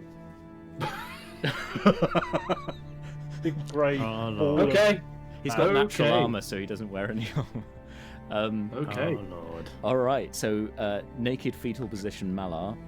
Wait, why is it so consistent in D&D that being stealthy involves getting naked? Why is that such a recurring thing? Look, because it shows Just like- commitment. just like Malar's real life. committed to this plan. We're going with it. True. Okay, well, Brucon is going to try and hide prone in amongst The amount of people who vehemently don't see me if I walk around naked. It's amazing. It's just like real life. Yeah, quite. Can it become canon that we get advantage for being naked while stealthy? No. It could become a fate dice, but it's not. Because I don't. Unless you're going through flesh-colored terrain, for some of you, it might be an issue, especially because there's a lot of different tones in the group. So. Oh wait, I'm grey. Yes, you are. You kind of grey and there's a bit of a light blue in areas. Yeah, you're mostly grey. Naked advantage. Unfortunately, Malar doesn't get advantage. For one thing, he's got to put his vestments and his shield somewhere. That's fine. But it may affect the DC for him. But it doesn't give him advantage straight off the bat. For some reason, D&D Beyond is telling me that I have advantage on stealth checks because of Fallen Stardust, but I don't really understand how or why. There might be an accident on my part programming it, because I think it was only perception you got advantage on. Yeah, perception for sure. Yeah, okay, cool. I'll disregard that. Right, so stealth check for Brucon? So everyone who's hiding can make stealth checks, please. Rock hidings. Oh, I better do Neris, actually. And she's got a +2 to Dex. She's not trained in stealth, right? That sounds right to me. Stealth, not really Neris' default speed. I mean, stealthy sorcerer. The people we have 2 minor illusion casters. Yeah. I've got one set up as a as the decoy. Small person. Oh, the decoy. So we have 1 minor illusion person. Wait, Yeah. who is the least stealthy of the gang? Malar or you? Probably Malar. Okay. Let's see who hides the worst. Or Neris, I suppose. Oh no, wasn't sorry. terrible. No. Brucon's roll was definitely not terrible. I'm just wondering because, again, Leobrin can throw the cloak over himself and then minor illusion someone else. Mm-hmm. Yeah, this is true. So I will rely on the cloak for Leobrin. I don't know if that is The giving many me fashions any kind cloak, of benefit. Yeah. Again, it's similar to Malar that it will help The DC lower the will DC, change. but I won't say it would be an advantage in this case. Awesome. Change of DC. 20, so I think Leobrin's safe. Okay, yeah, that sounds pretty good to me. In that case, yeah, Leobrin will watch everyone else, and if someone looks poorly hidden, is going to cast a minor illusion over them. Well, Brucon rolled a 21. Okay, Brucon's pretty well hidden. In fact, you probably can't see Brucon at this point. So you're basically rolled going a 21 on who you can still see. It's impressive that Brucon is wearing a literal golden suit right now, but is nevertheless able to pass without trace. So yeah, 21. Anyone else? What did you get, Seth? I got 27. Can I try and hide 21. within 15? Okay, my stealth is +11. You can't be surprised. I mean that. You Yeah. can be surprised. That's one thing you can be. Yeah. Can I try and hide within that 15 feet of the illusion? Yeah. I don't see why not. You put it in amongst Just the 'cause rocks it's- anyway, so yeah. That's Yeah, because if they sort of land the other side, I don't want to waste all my actions moving towards them. Yeah. Malar, what'd you get? Hello? Hello? Oh, yes, there you are. So bad. 16. I got 16. A 16 that's really for good. Malar. That is good. Neris got a 14. But Leobrin, I'd say for you to cast Minor Illusion on somebody, you need to be able to see them. So can you make a perception check to see who you can see? Basically, you've got to beat their stealth score to then see them. Sure, yes. And my Actually, really makes sense. passive perception is 10, so I actually do need to roll for this. So much sense. And you are actively looking for people, so... Yeah. So if I can't see them, they're pretty hidden. Was that 15! Oh, 15. So you spot Neris attempting to hide. And the problem is that she's trying to wedge her Rat King staff into the rock, and it's just not happening. And she's kind of struggling to hide herself. So you can cast it on her. She's within the range, so you can do that. Harris, I'm casting cover for you. I'm casting cover for you. I am casting cover for you. Oh, fine. Minor illusion. It's more rock, I'm assuming. Yeah. Cool. She's covered. That's nice. All right. Do we need a signal of kill them? I assume when someone attacks, we all attack. Yeah, if they land, The second that, If we the notice second anyone, they realise it's not an illusion. yeah, if we notice anyone attacking, then we'll all roll initiative. What? What is this meta you're talking? Signal to attack is suddenly switching into a much more attack-focused design. When we notice the music change to something more intense. Exactly so. It's all about that Pokemon. Insanely accurate. Yeah, when the screen starts pixelating in a weird way, that's a pretty good sign. Wow. Oh, just wow. Hopefully we get more than one on the ground. Wow. So, the patrol reappears. You recognise them, same group from before. And they hover over this area, looking at the the illusion of the gnome. Just looking at them, you see from your hiding spots, you can gather whereabouts this group are.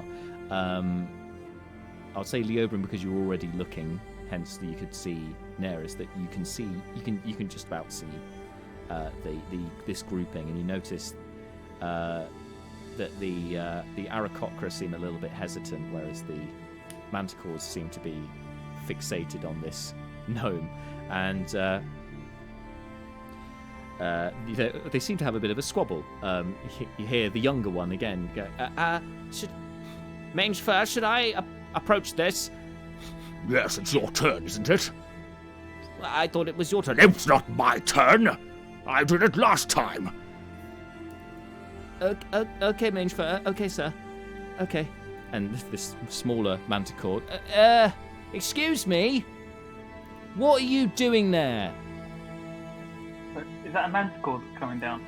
It hasn't moved. It's just shouting at this at this minor illusion of a gnome that's not moving. How far away is he?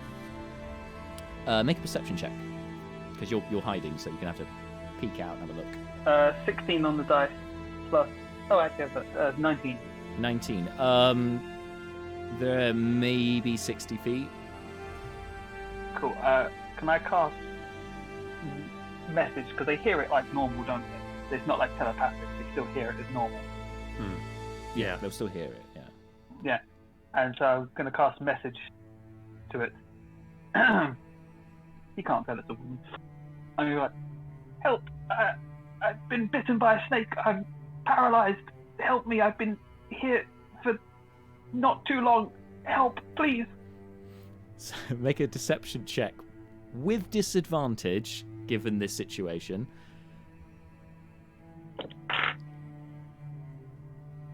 19. I really want this to work. With disadvantage. Yeah, I got a 13 and a 17. Very nice. Very nice. The young Manticore looks dumbstruck by this. Did you all heard that? No. Hasn't said a damn word. But sir, it just It just said that it'd been bitten by a snake. I don't care if it's been bitten by a snake. We were ordered to take small folk, and if this one isn't not moving, then it should be easier for you to capture, shouldn't it? How is a manticore scared of a gnome mannequin? It's like, it's your turn to go forward to this stationary figure. Is it fear? Is it sheer laziness? I feel bad for killing him. I feel kinship. Okay.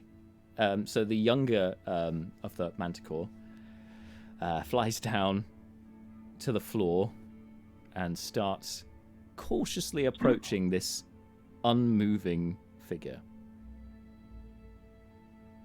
How far away is he? When he flew down to the ground, he's kind of out of your current sight line, so you can make another perception check to try and get yourself into another position from your hiding spot. Got lots of obscurement from hiding, so... okay. 19 on the dice, so 22. Oh, wow. That's some good rolls this evening. Okay, yes, you can maneuver yourself round. Wait for the first attack. Yeah, some good rolls this evening, except for Marshall, as per. Well... I've done some good ones too. He has done some good ones. He didn't get killed by a ceiling, so he must have done something right. A near impossible feat so far. So yeah, you maneuver yourself around, Seth, and you can see it closing in on the gnome. It's maybe 10 feet from it at this point. And it's you need to come with us. We're taking you back. So there. Ha! Kneel before Manticore. Kneel before the deceased Manticores. We are in charge here, and you shall be our charge. So yeah, come with us now. And it doesn't move. Obviously, it's an illusion. Just to note, James. Sorry, we can't hear you again. Oh, there you go. So he can hear me, but you can't tell where it's coming from. Yeah. But also be aware, Seth, that you're coming towards the end of your minute for the minor illusion, so you are going to have to do something because it's going to disappear within the next round. A message to Mala. The signal. Go. What do we do? How close is this Manticore to me? I mean, you are rolled up in a ball on the floor, so you can make a perception check with disadvantage to try and see what's happening. Yeah, Brucon's got no idea what's going on at this point. I'm assuming, so he's just waiting for the sound of everything going south. I don't want to be the one to go like, oh, go, and then the only person to get a surprise attack of surprise against him. Oh, Mala looks excited. Sorry, DK looks excited. What's going on? No, it's okay. So it's 6, but I think what I'm going to do is Malar is going to dispose with the curled up thing because he's been told this is the signal to go. He's just going to sort of open. How far away is this thing to me? From your position, it's maybe 20 feet from you. Toll the dead. Nice. And we go! Is there a verbal component to Toll the Dead, or is it? Oh yeah. So this Manticore that's been very cautious approaching the unmoving gnome is then just hears this incantation being muttered.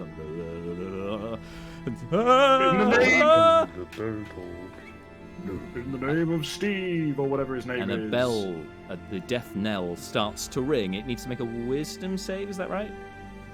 It's correct, DC 15. Only got 13. Now, it hasn't been damaged, so it's only a D8, but still, roll your damage. Oh, there we go.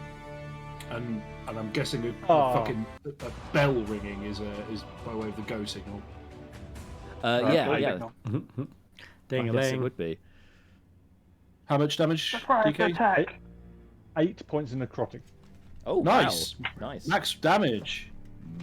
That is a maximum. Well, it's on 2d8, so not really. Oh, right. I forgot it's 2d8. Yeah. Never We all went mind. from impressed to nah. Nah. Average. Great. With that, everyone needs to roll initiative. And I need to reset the map, so bear with me while I do that. Oh, James, those were a good, 3 rolls.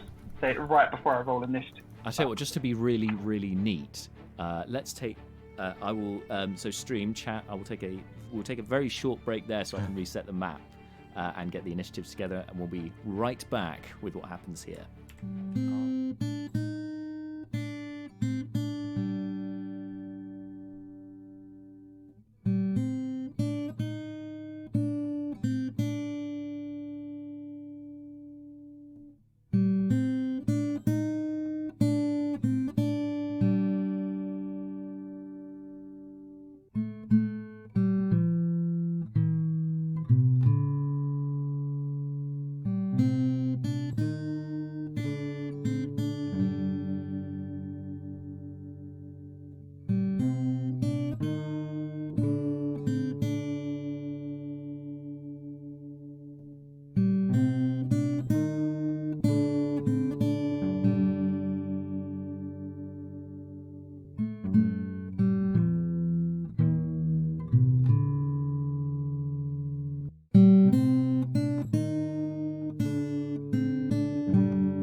All right. So before we jump in, Pavel added their fate dice, and Bart is asking how to delete other people's comments on Discord, which is the correct question.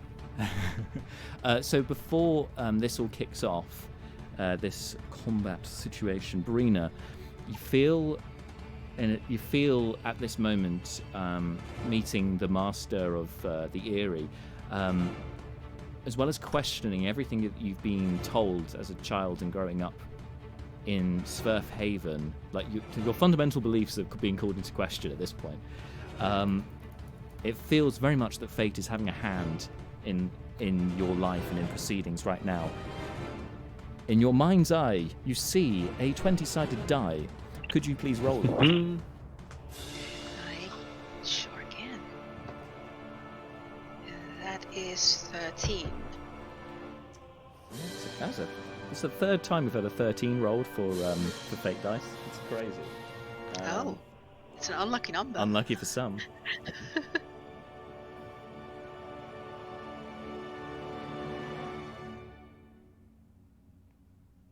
Nervous now. What have we got? That's gonna be fun when we bring that in. I'm assuming it's not the one that was just. I'm assuming it was not the one that was just added to fate dice. No, it won't be that one. No, we do definitely have a backlog of that. Okay, thank you for that. So that will be revealed possibly in this session, but I imagine it'll be next time when we reveal the fate of that fate die. Thank you, Breena. Thank you for that, Angelique. So as we discussed, move over to the rest of the group. I think that's probably it for Breena for today. But feel free to stay on if you're around to observe and continue in chat and what have you, if you'd like. Otherwise, no pressure. As for everyone else, let's get on to initiative. So, did anyone get 20 or above? James has left. Shit, I haven't even. Wait, rolled. what? Well, he's probably above 20, knowing Seth. So, anyone else? Yep. Nope. Blast. Malar, I'm guessing no for you as well. Oh, Neris, I didn't roll. I better roll for her. Oh, that's not good. 5. No, that is not good. That is niche heat. Okay, anyone then 20 to 15?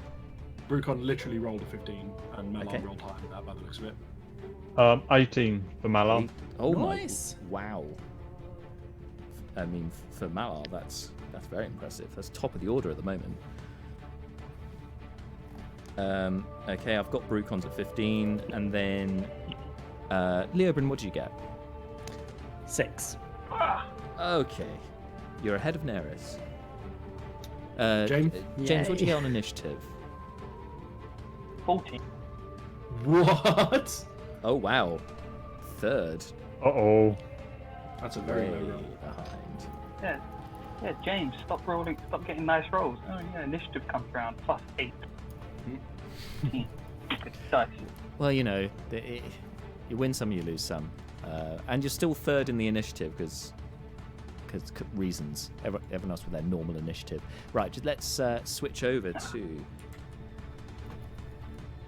Oh, hang on a minute. I accidentally dropped out of Skype. That's not what I meant to do. I'll use that moment really quickly to just say goodbye. Bye. Good luck with the fight, guys. Bye. Bye. We're. See you, Angelique. Oh, I've done it again. Keep pressing the wrong button. Well, you're still in Back, Skype. we're back.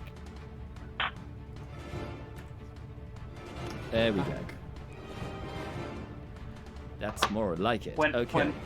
When Angelique left, it changed my setup. I've now just got giant Brucon.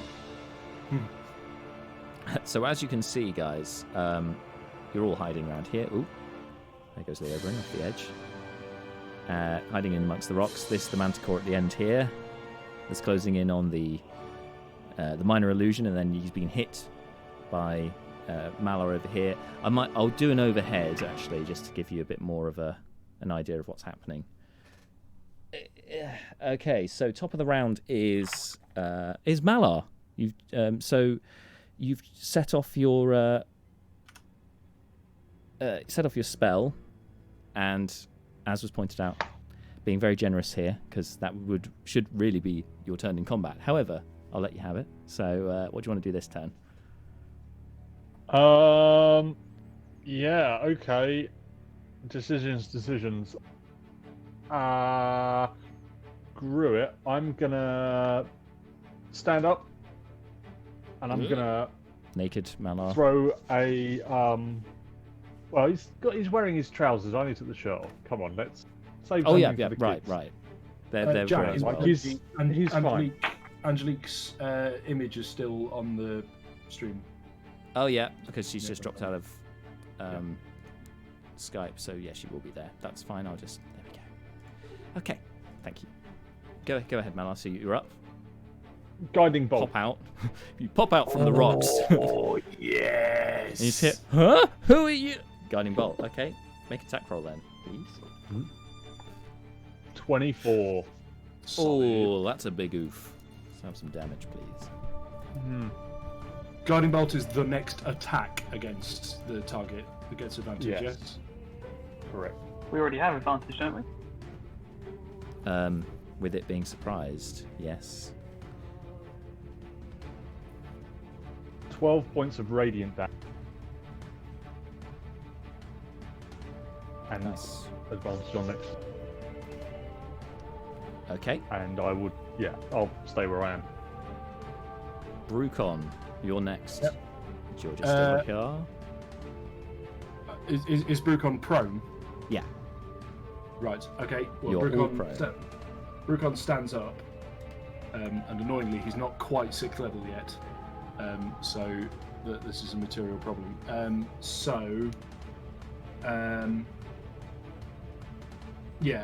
He's going to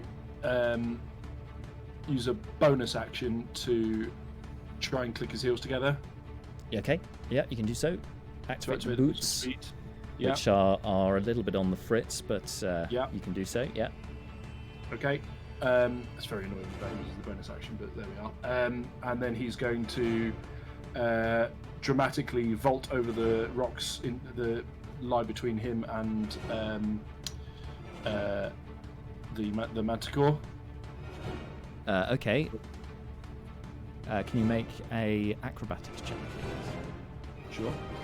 Starts! An acrobatics check. 19. Okay, yeah, so you can clamber over the rocks. Your movement speed with Boots of Speed is what, sorry? 80 feet. Oh, it doubles it, right, 80, okay. Yeah. But then it halves back down to 40 with the needing to stand up. Yeah, okay, that's fine. You can clamber over the rocks. Difficult terrain, but you're doing it fine with the acrobatics. So you can get up to it. You can go for a sort of shorter, slightly shorter route. But anyway, it doesn't matter hugely. Okay. Well, first of all, let's make an attack with advantage on account of the many reasons for having advantage. There are reasons, yes. Yeah. Okay, first one. Reasons. So that is a 25. Yeah, that hits. Okay. Yeah, let's. I'm going to use a key point for a stunning strike. I am running low on key points now, but okay. Alpha you guys strike. haven't rested, so that's strike. fair enough. Just pointing out, the stunning strike, wouldn't that wear off before the first turn he can move? Probably, but okay. I see what you mean. And everyone else gets advantage as well by default. Okay, yes, won't use stunning strike in that case. Cool. So then, so the second attack, which is an 18. That also hits. Splendid. So this will be 2d6 plus 8 damage. So that is 16 damage. 16 damage altogether. Nice. Yes. You lamp it, and it staggers a little bit. It's okay. Using the boost of speed, that is Brucon's turn. Seth, you're next. Cool. I'm gonna get up, and how far am I from him? You are 15 feet. Oh, then I would use just my normal movement to get to. Yeah, you're quite near the front. And hit. Sir, it's a trap! And I will attack with my rapier. Okay. You've got sneak attack anyway. and yeah, obviously advantage because of surprise. So it's in all so kinds bad. of problems. 16. It has an armor class of 14, so you're fine. Whew. I rolled 3 dice and they just were not good. Yes, we call that charm. Ah, sorry, I'm not used to saying it. It's very new. It would have been a booming blade attack. Sorry, I've only used it once. I forgot to say. Is that okay? Yeah, it's fine. Yeah, sorry, I just forgot to announce it as opposed to I'm used to. No, I'm used to I announcing appreciate my weapon. appreciate that, and it's a pretty new feature anyway, so you're fine this time. Sorry about that. That's okay.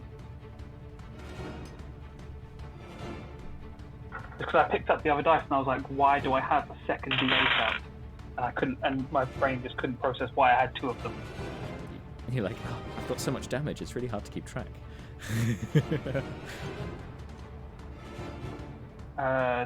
24. 24 damage. 24 damage. Nice. Do you need it separated between piercing and thunder? Nah, not for this creature. That's fine. Cool. Thank you. But actually, in future though, just say this many this many piercing, this many thunder. That'd be really handy. Thank you. Yep. Great. Anyway, you stab him, clear and true. Still standing, but like Elton John, he's still standing. Yeah, but not in a good place. That's not your gonna turn. do anything with my bonus action, so I'm going to finish there. Great. It's now the Manticore's turn, so they are no longer surprised, or at least the one on the ground is no longer surprised. So it's still alive. The rest of them in the sky now exactly know what's going on, so they're switched on, ready to go. And then it's the and they shout out, Get them! and it's the Aarakocra next. Now, these Aarakocra, as Leo spotted before, are slightly different robes to Kerr and others that you have fought before. They are so. This would be mean. They're quite mean. All right. So, some of the more junior-looking ones flap down to the ground. Fly, float, flap down to the ground.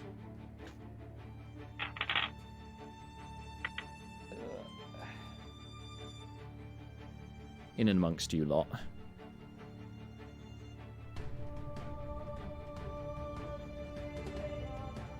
With a few of them staying in the air. 2 of them, sorry, staying in the air. Alright. And the juniors have many things they can do. Okay, so these 2 in the middle are going for Brucon. The first one pulls out. You recognise as a Tomfer. Brucon, because you've just picked one up. And spins it round and then goes to thwack you with it twice. Does a 20 hit? It does, yes. There's a 20 and a 21, so 2 hits. So you take from that... 2 1s on the dice, can you believe? So you take 8 points of bludgeoning damage. Wow! As it's bam, bam, and then it's flurry of blows to get 2 more strikes on you. Highest is an 19 this time. Well, a 19 is a hit. The other one is a 15, which I'm pretty sure misses. 15 is a miss. 19 Sweet. is a hit. So, there we go. 8 points of damage with that punch. Pow, pow, pow. Meanwhile, the other one that's alongside it's not within your reach. It's 10 feet from you. But this one, in its long robes, brings its hands together and starts muttering some kind of incantation before extending a fist towards you. You need to make a strength saving throw. Okay. Oh dear. That is a 7. Okay, that's a fail. So you... Is it? Yeah, unfortunately Gosh. it is. So No shot. I just need to get some D10s. Hang on. Some D10s is Some? not. Some D10s is not a combination of words I want to hear right now. You mispronounced one. I haven't got enough D10s, so I'm going to have to re-roll. Hang on. No, not still the don't same. like these words. Oh, those are some good rolls. So 14, 22... You're saying all the wrong words. 30, 39... Well, Brucon's down.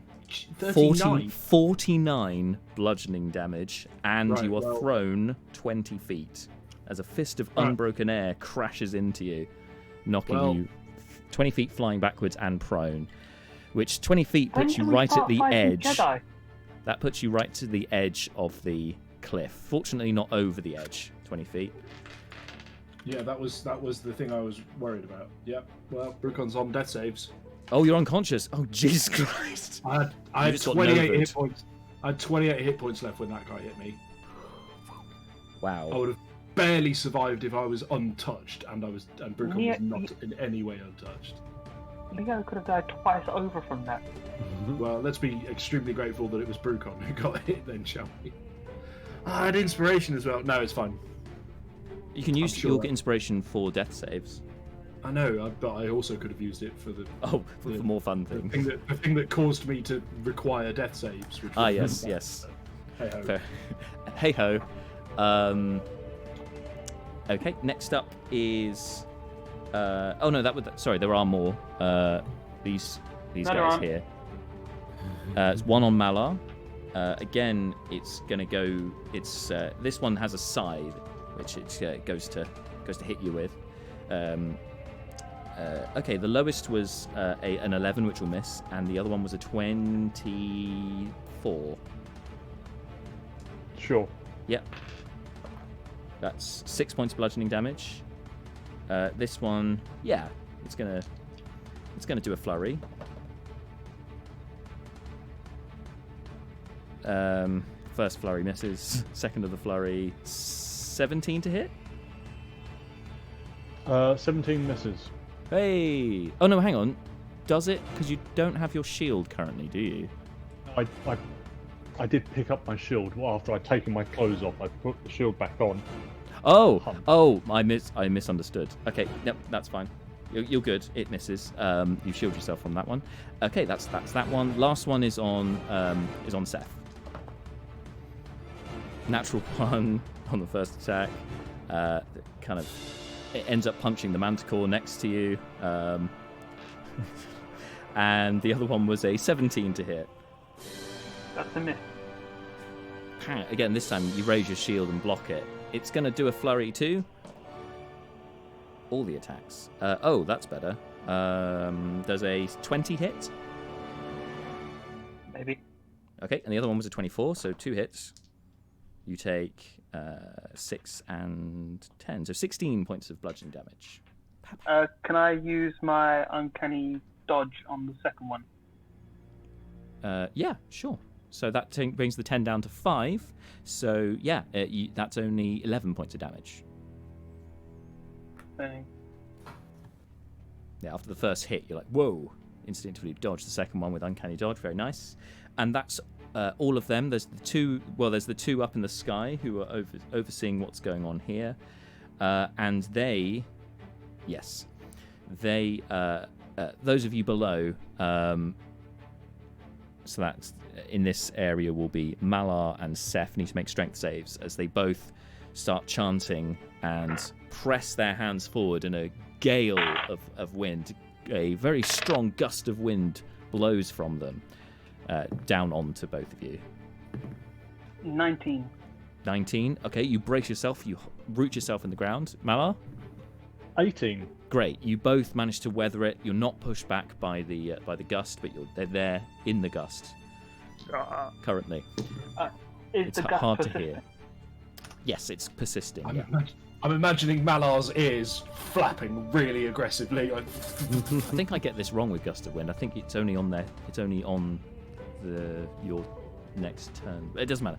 Anyway, that's that. Next up is over to Leobrin. Hello. Over at the back. Over this way. Yes. Leobrin gets up. Yep. For one. Whew. The main target. Spells. We still have a whole. We don't know what's going on.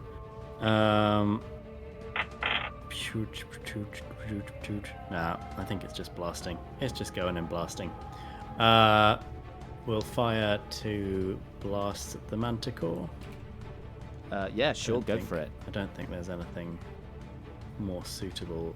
He's definitely the biggest target, and it's not looking great, so yeah, go for it. Cool.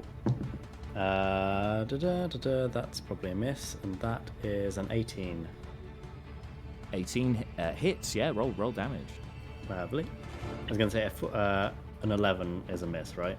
11 is a miss, yes. So only one streak hits, but will it be enough? Probably not. That is 5. That is the minimum 5. damage. He's on the ropes, but he's not dead. Yeah, you blast him with arcane energies. The rest of you see this magenta arc strike into the creature, and it recoils back, but it's still live and kicking, as it were. You doing anything else with your turn? Did Leo still have surprise? Oh, that's a fair point. Yes. No. The Manticore has had its turn, so it's no longer surprised. No. Surprise just means that it doesn't have a turn. Yeah, so it's had that. So it's not had its turn, so you no longer. Yeah. Anyway, go ahead. My attack roll is still my attack roll. It's not. Yeah, it's still magically different because it's surprised. Only for roguey rogues when they're hidden, I suppose. But that's another hidden and surprised different. Two different things. Yeah, exactly. Yeah. Sorry. So, sorry. I meant because Leo was still hidden, we were all hiding. Oh. Does he have advantage? That's what I meant. Oh. Yeah, I was hidden. Yeah. I should have had advantage on those attacks. That's I'm happy for you to have advantage. Yeah, that makes sense. Okay. Well, the one did hit, but I'll just see if it was possibly a crit. See if it was a crit, just in case. Both of those are misses. So no, all the damage I did was the damage I did. Never mind. But good call there, James. Good catch. Okay, so then it's Neris's turn, and I think I know what Marta would do here, or at least what Neris would do in this situation, and I just want to check how many spells she's got. Cast a fire spell. She's going to cast a fire spell. Yeah, she's going to stand up, and obviously seeing there's a load of guys on the ground, but she also notes that Breena did this in a confined space and burned her friends, and she wants to prove that she's better than Breena, so she's going to aim for the guys in the sky with a fireball. So they all need to make dex saving throws. Airburst. Oh, I thought you were actually going to fireball us then. I was like, oh my god. She's just a more powerful somehow fireball. Yeah, I was like, the DM's using her technically with us and against us. Both for and against. Now, the DC for her spells is 14 currently. So the lowest I rolled on the dice was an 8 for one of the Aarakocra, which what's their dex? Hang on. Their dex is it's right here. +3, that would have failed, and the other Aarakocra succeeds, and no, the 2 Manticore succeeds. They're only half damage, but still. 8d6 coming at y'all. I'm just making myself work, aren't I? Saying, Neris does nothing with her turn. Moving on. No, let's be fair. Okay, 10. We 16, can roll it for you if you want instead. What's 8 times 6? No, thank you. Not today, my friend. No, we'll not have any 36s. No, sorry. My bad. Sorry. That's the wrong maths. 48. Sorry. We have. Keep saying numbers. He'll add up wrong and get a higher number. 26 to those who took full damage, which is just the one Aarakocra, who's in a bit of trouble now.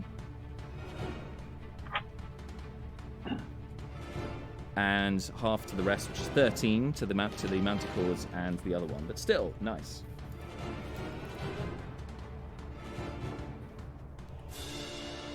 Okay, so top of the round, it's over to Malar. Oh, excellent. How far away is Brucon from me at this point in time? 1, 2, about 30 feet. So I just looked back and saw the friggin' Nesquik quickie rabbit head again. I'm going to use my Nesquik action monk.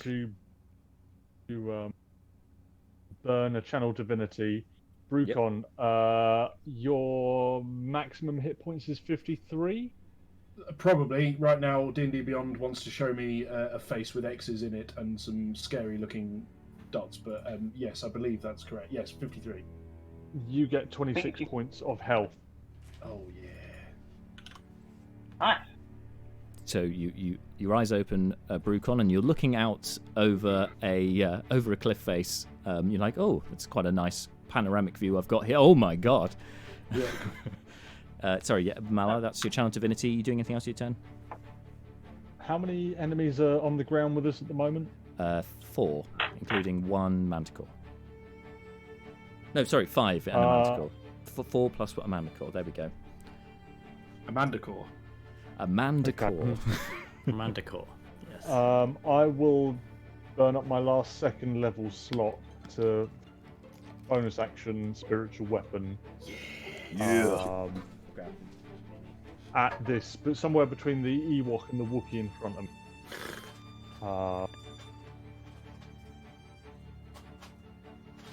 need to roll on that. Ugh. That's going to be 13. Don't. Unfortunately, a 13 does miss. Yeah. Okay. Fine.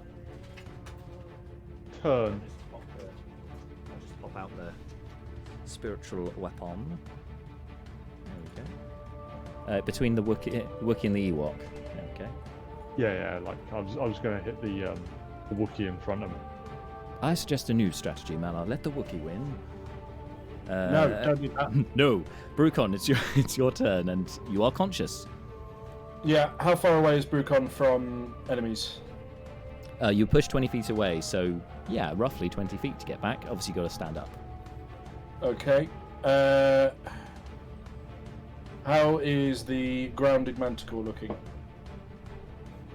He is looking ropey as he's on his last legs. Outstanding. Well, Brucon's going to make a beeline towards him, avoiding, if at all possible, triggering attacks of opportunity from intervening monks. Oh yeah, easily. There's none of them in your path on the way there, so you can run right back to your position where you were before. The illusion disappears as you run through it. Splendid. Okay, so Brucon will attack it. I'm guessing not with advantage this time. No, straight attack this time. He definitely knows you're there. Yeah, that's fair. So then it will be just 2d6 plus 7 for the first attack. Okay, so we got a 12, which we know doesn't hit, but a 21, which pretty sure does. 21 hits. Yeah. Cool. Whack him. So here we'll roll that. That's 6 damage. Describe to us how you slay the beast. I'm thinking Brucon's coming in at speed with the boots thereof, and he will launch basically Shoryuken. I was going to say Hadouken, but yes, Shoryuken better. And chin the bastard. Now, as he comes back down, he has the option to make an additional unarmed strike. However, is there a because it kind of needs to be part of roughly the same move. Are there any viable targets within 5 feet of him as he's doing so? Yeah. Oh, brilliant! Can he attack them? Yeah, the one that flurried of blows on you before, you can get him. Actually, no. Do you know what? Given how that last time went, no, he's not going to do that. Instead, he's going to spend a key point on patient defense. So he lands. So Shoryuken, and then twirls around in the air a bit, and then lands in a defensive posture. Kind of on his tiptoes, rocking back and forth as if waiting for the player to move the character. Yeah. Ready to go. Let's not get taken to 0 again straight away, shall we? It's just they're like, I can do this all day. So Brucon is dodging. Yeah, I love it. Next up is Seth. Cool. there's wind making me deafened, isn't there? Yes. Yes, there is. Sure. Is there only one enemy next to me?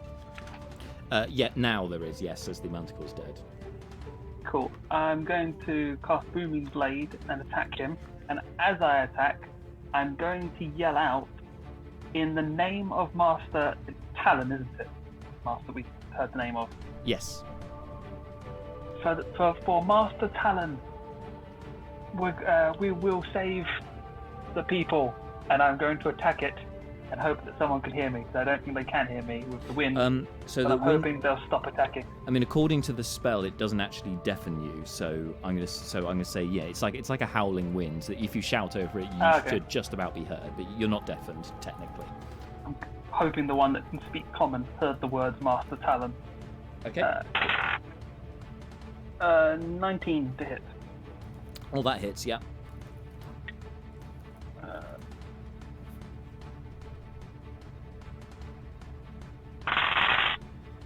Cool. So that's 7 thunder damage, and Nice. 15 piercing damage. 15 piercing damage. Sorry, how much thunder damage? 7. Oh, wow. That was enough to bring it to 0. So, are you... this is with the rapier, right? Yeah. Cool. So you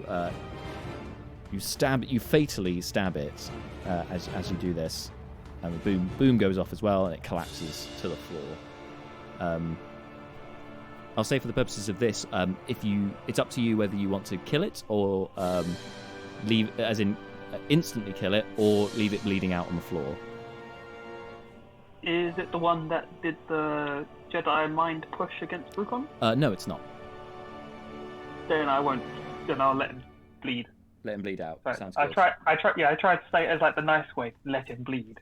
But Yeah. I realised that's even though it's nicer of the two options, It's still like can't the make it crueler sound of like the the two. merciful. Yeah. Yeah. You can always stabilize him later if you were so inclined. But yeah, that's fine. He's got a bit longer to live, so that's something. Any bonus action for you today in this turn?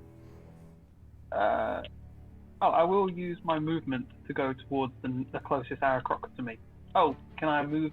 Unless it's like directly into the wind.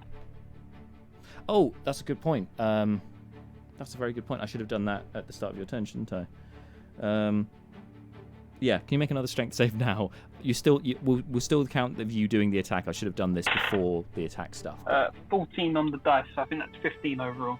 Yeah, that's fine. You're not moved, so you're all good. So it means it's a double move, but then you haven't moved this turn, have you? So you can, and the nearest one is fortunately another 5 feet, so easy to get to. Great. Yep. And I will stay there. Cool. And actually, as you move that 5 feet, it takes you out of the area of the wind, out of the wind tunnel. Oh, great. So that's a good move. Next up are the manticores in the sky. Now this, the one that you gathered is called mange fur, surprisingly the mangy one. Barks out orders. You take care of the rest here. I will signal the defense. Let's go. And the two manticores remaining, so mange fur plus the other one, fly over the head, at the heads of you lot, towards the. I don't know why I did this because you can't see them. Here they are, woo, We flying can see away. the shadow. They fly over the mountains out, away. They're still in sight of you guys, but they are making a beeline for the Eyrie. So they move. If they're moving away, can we just yell, "Run!" just like Ulysses did? you can do that. I don't mind you doing that. Make a intimidation check. As a reaction, you can shout this. I don't have proficiency in intimidation. What? A skill you're not proficient with? I know. I've realised it's usually persuasion of persuading Mala not to blame me. 17. Not trained in it, doesn't matter. It was. I guess if it was, Still a +3. It's cool. It's cool, man. So they do hear you as they fly past. The leader, Mange First, stops abruptly, looks back and says, sorry, looks at you directly, and says, Ulysses got what he deserved. and continues flying away. Great, just make an enemy for nothing. Damn it all. Okay. Yeah, that's them. So they're bugging out, which means it's only the Aarakocra left. Now, the two flying above, one of them's going to redirect the gust towards Seth from his heightened position with his bonus action. So Seth, you need to make another strength save. Ooh, that's an 8.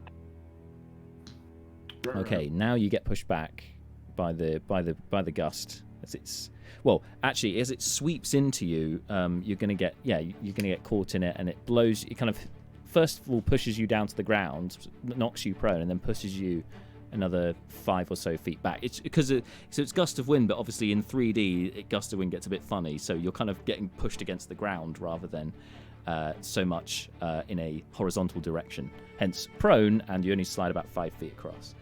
The other one would continue on its with its gust against Malar, but when it's Malar's turn, we'll get to that. And I can't really do anything. Oh no, the one in the sky can do one more thing because it's only a bonus action to move that gust. So as an action, then it is going to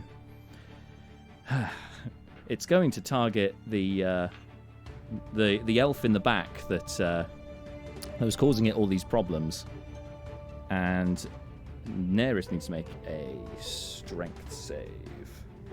Oh, great. That is definitely in her skill set. Hoo-hoo-hoo. That's a 12 on the dice. I think that's a fail. Yeah. +0 on strength. So she takes damage. Not as much as Brucon did, notably. Less dice. 19 bludgeoning damage. She's knocked 20 feet back and prone, which puts her right on the cliff face. She kind of rolls towards the edge. She grips. She's hanging on to the cliff. She hasn't tumbled or anything like that, but she's literally hanging off the cliff currently. I feel like Brucon seeing people getting blown towards the edge would trigger his instincts, and he'll dash towards whoever looks to be in the most immediate peril and try and belay them. Sure. Well, that's your next turn mapped out. Unless you can't reaction now, right? No. Okay. Cool. I don't have any reason to think that's something he can just do whenever he likes. As great as it is. Can I do it now? Well, and the other one is going to do the same thing on Malar. Can you make a strength save, please? Yep.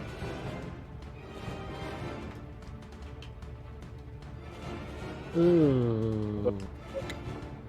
7. Oh dear.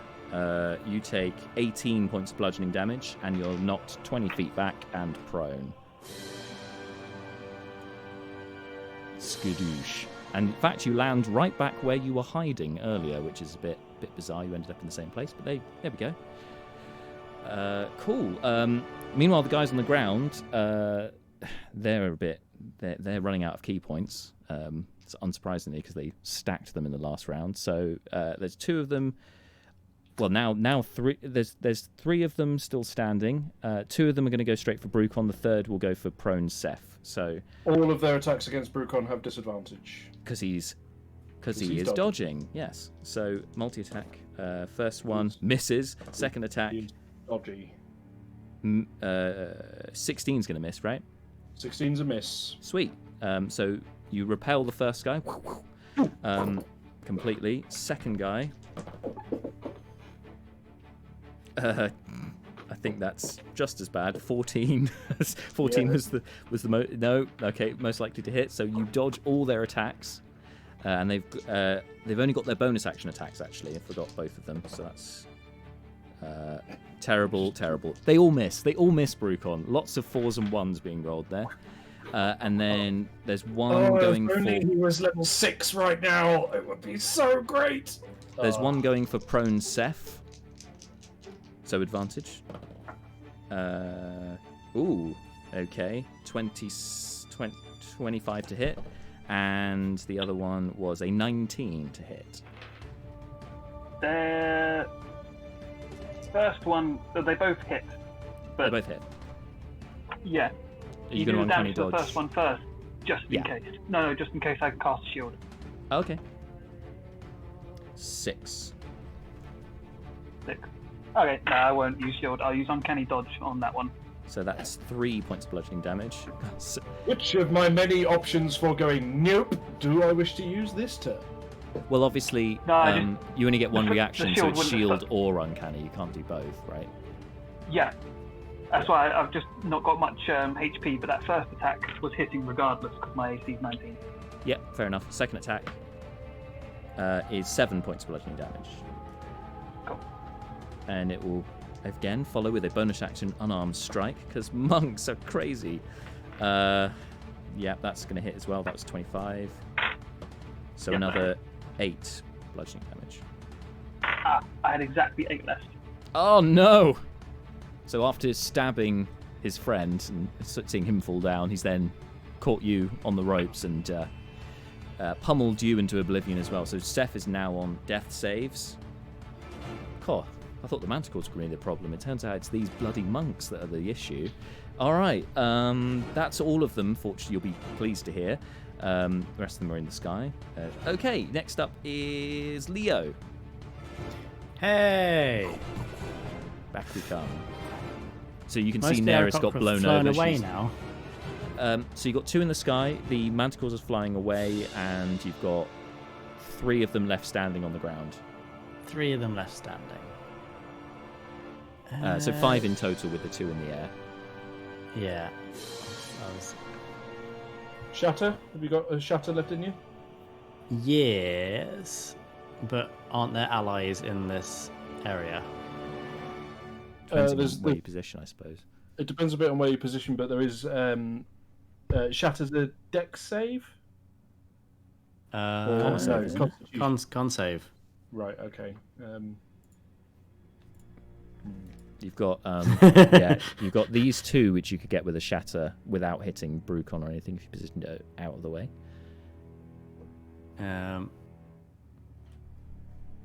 Well, what I was planning on doing was I can move. Oh, it's each creature. Brucon's down and therefore unconscious? No, Brucon's up. It's Seth who's unconscious. Seth who's and, unconscious. You've got Neris quite near to you, who's like dangling off the edge of the cliff.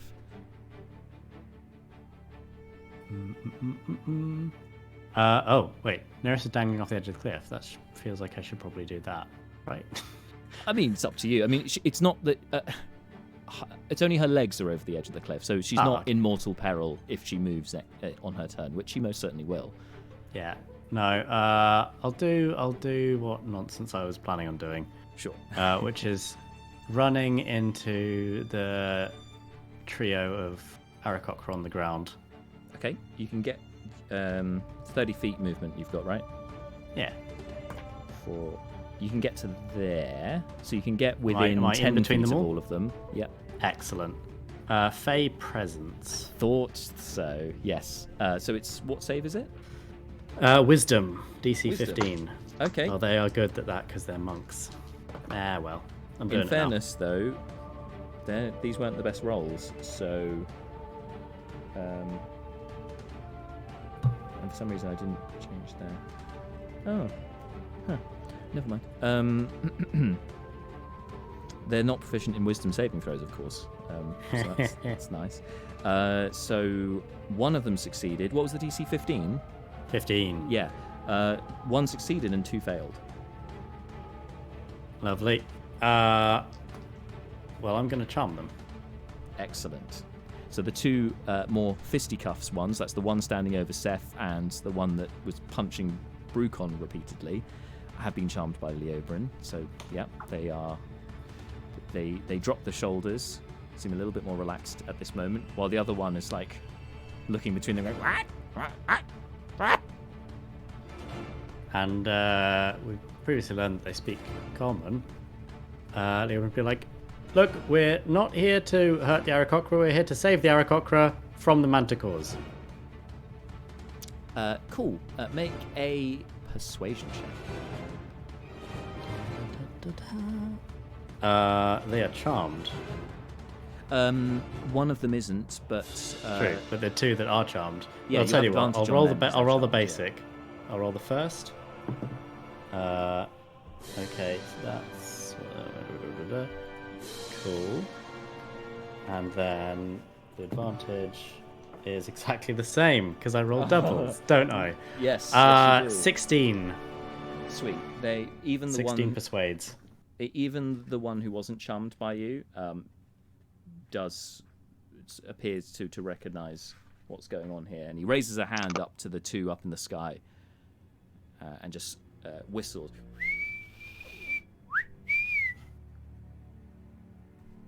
And they all the gusts cease. Now, the only reason I'm going to keep you in initiative for just this second is because Seth is unconscious. So it's Neris next. She'll get up, but Malar, it's then you. You're prone. What did you want to do? I was gonna stand up.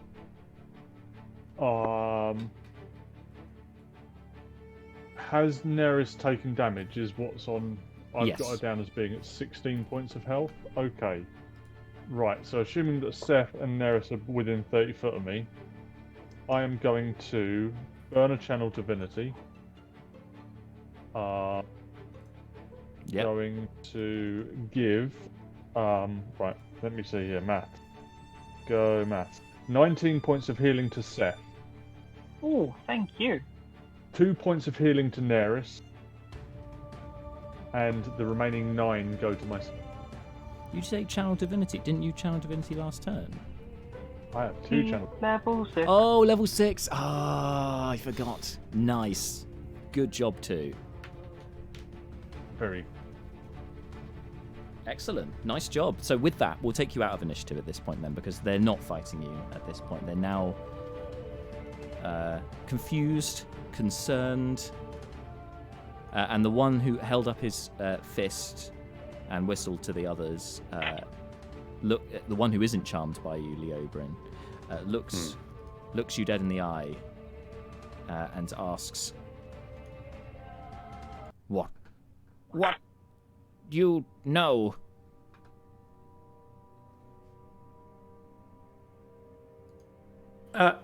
We were invited here by some Aarakocra. They said that you were taken over by Manticores and they're forcing you to kidnap small people. And we've heard the voice of your master talking to us. Master. looks over to the rest of the Aarakocra. I love the mental image of you doing a Tolkien with this and genuinely working out the bird language. Oh wow, misspent youth. I'm like, oh sorry, I mispronounced that. That should be more of a. Yeah.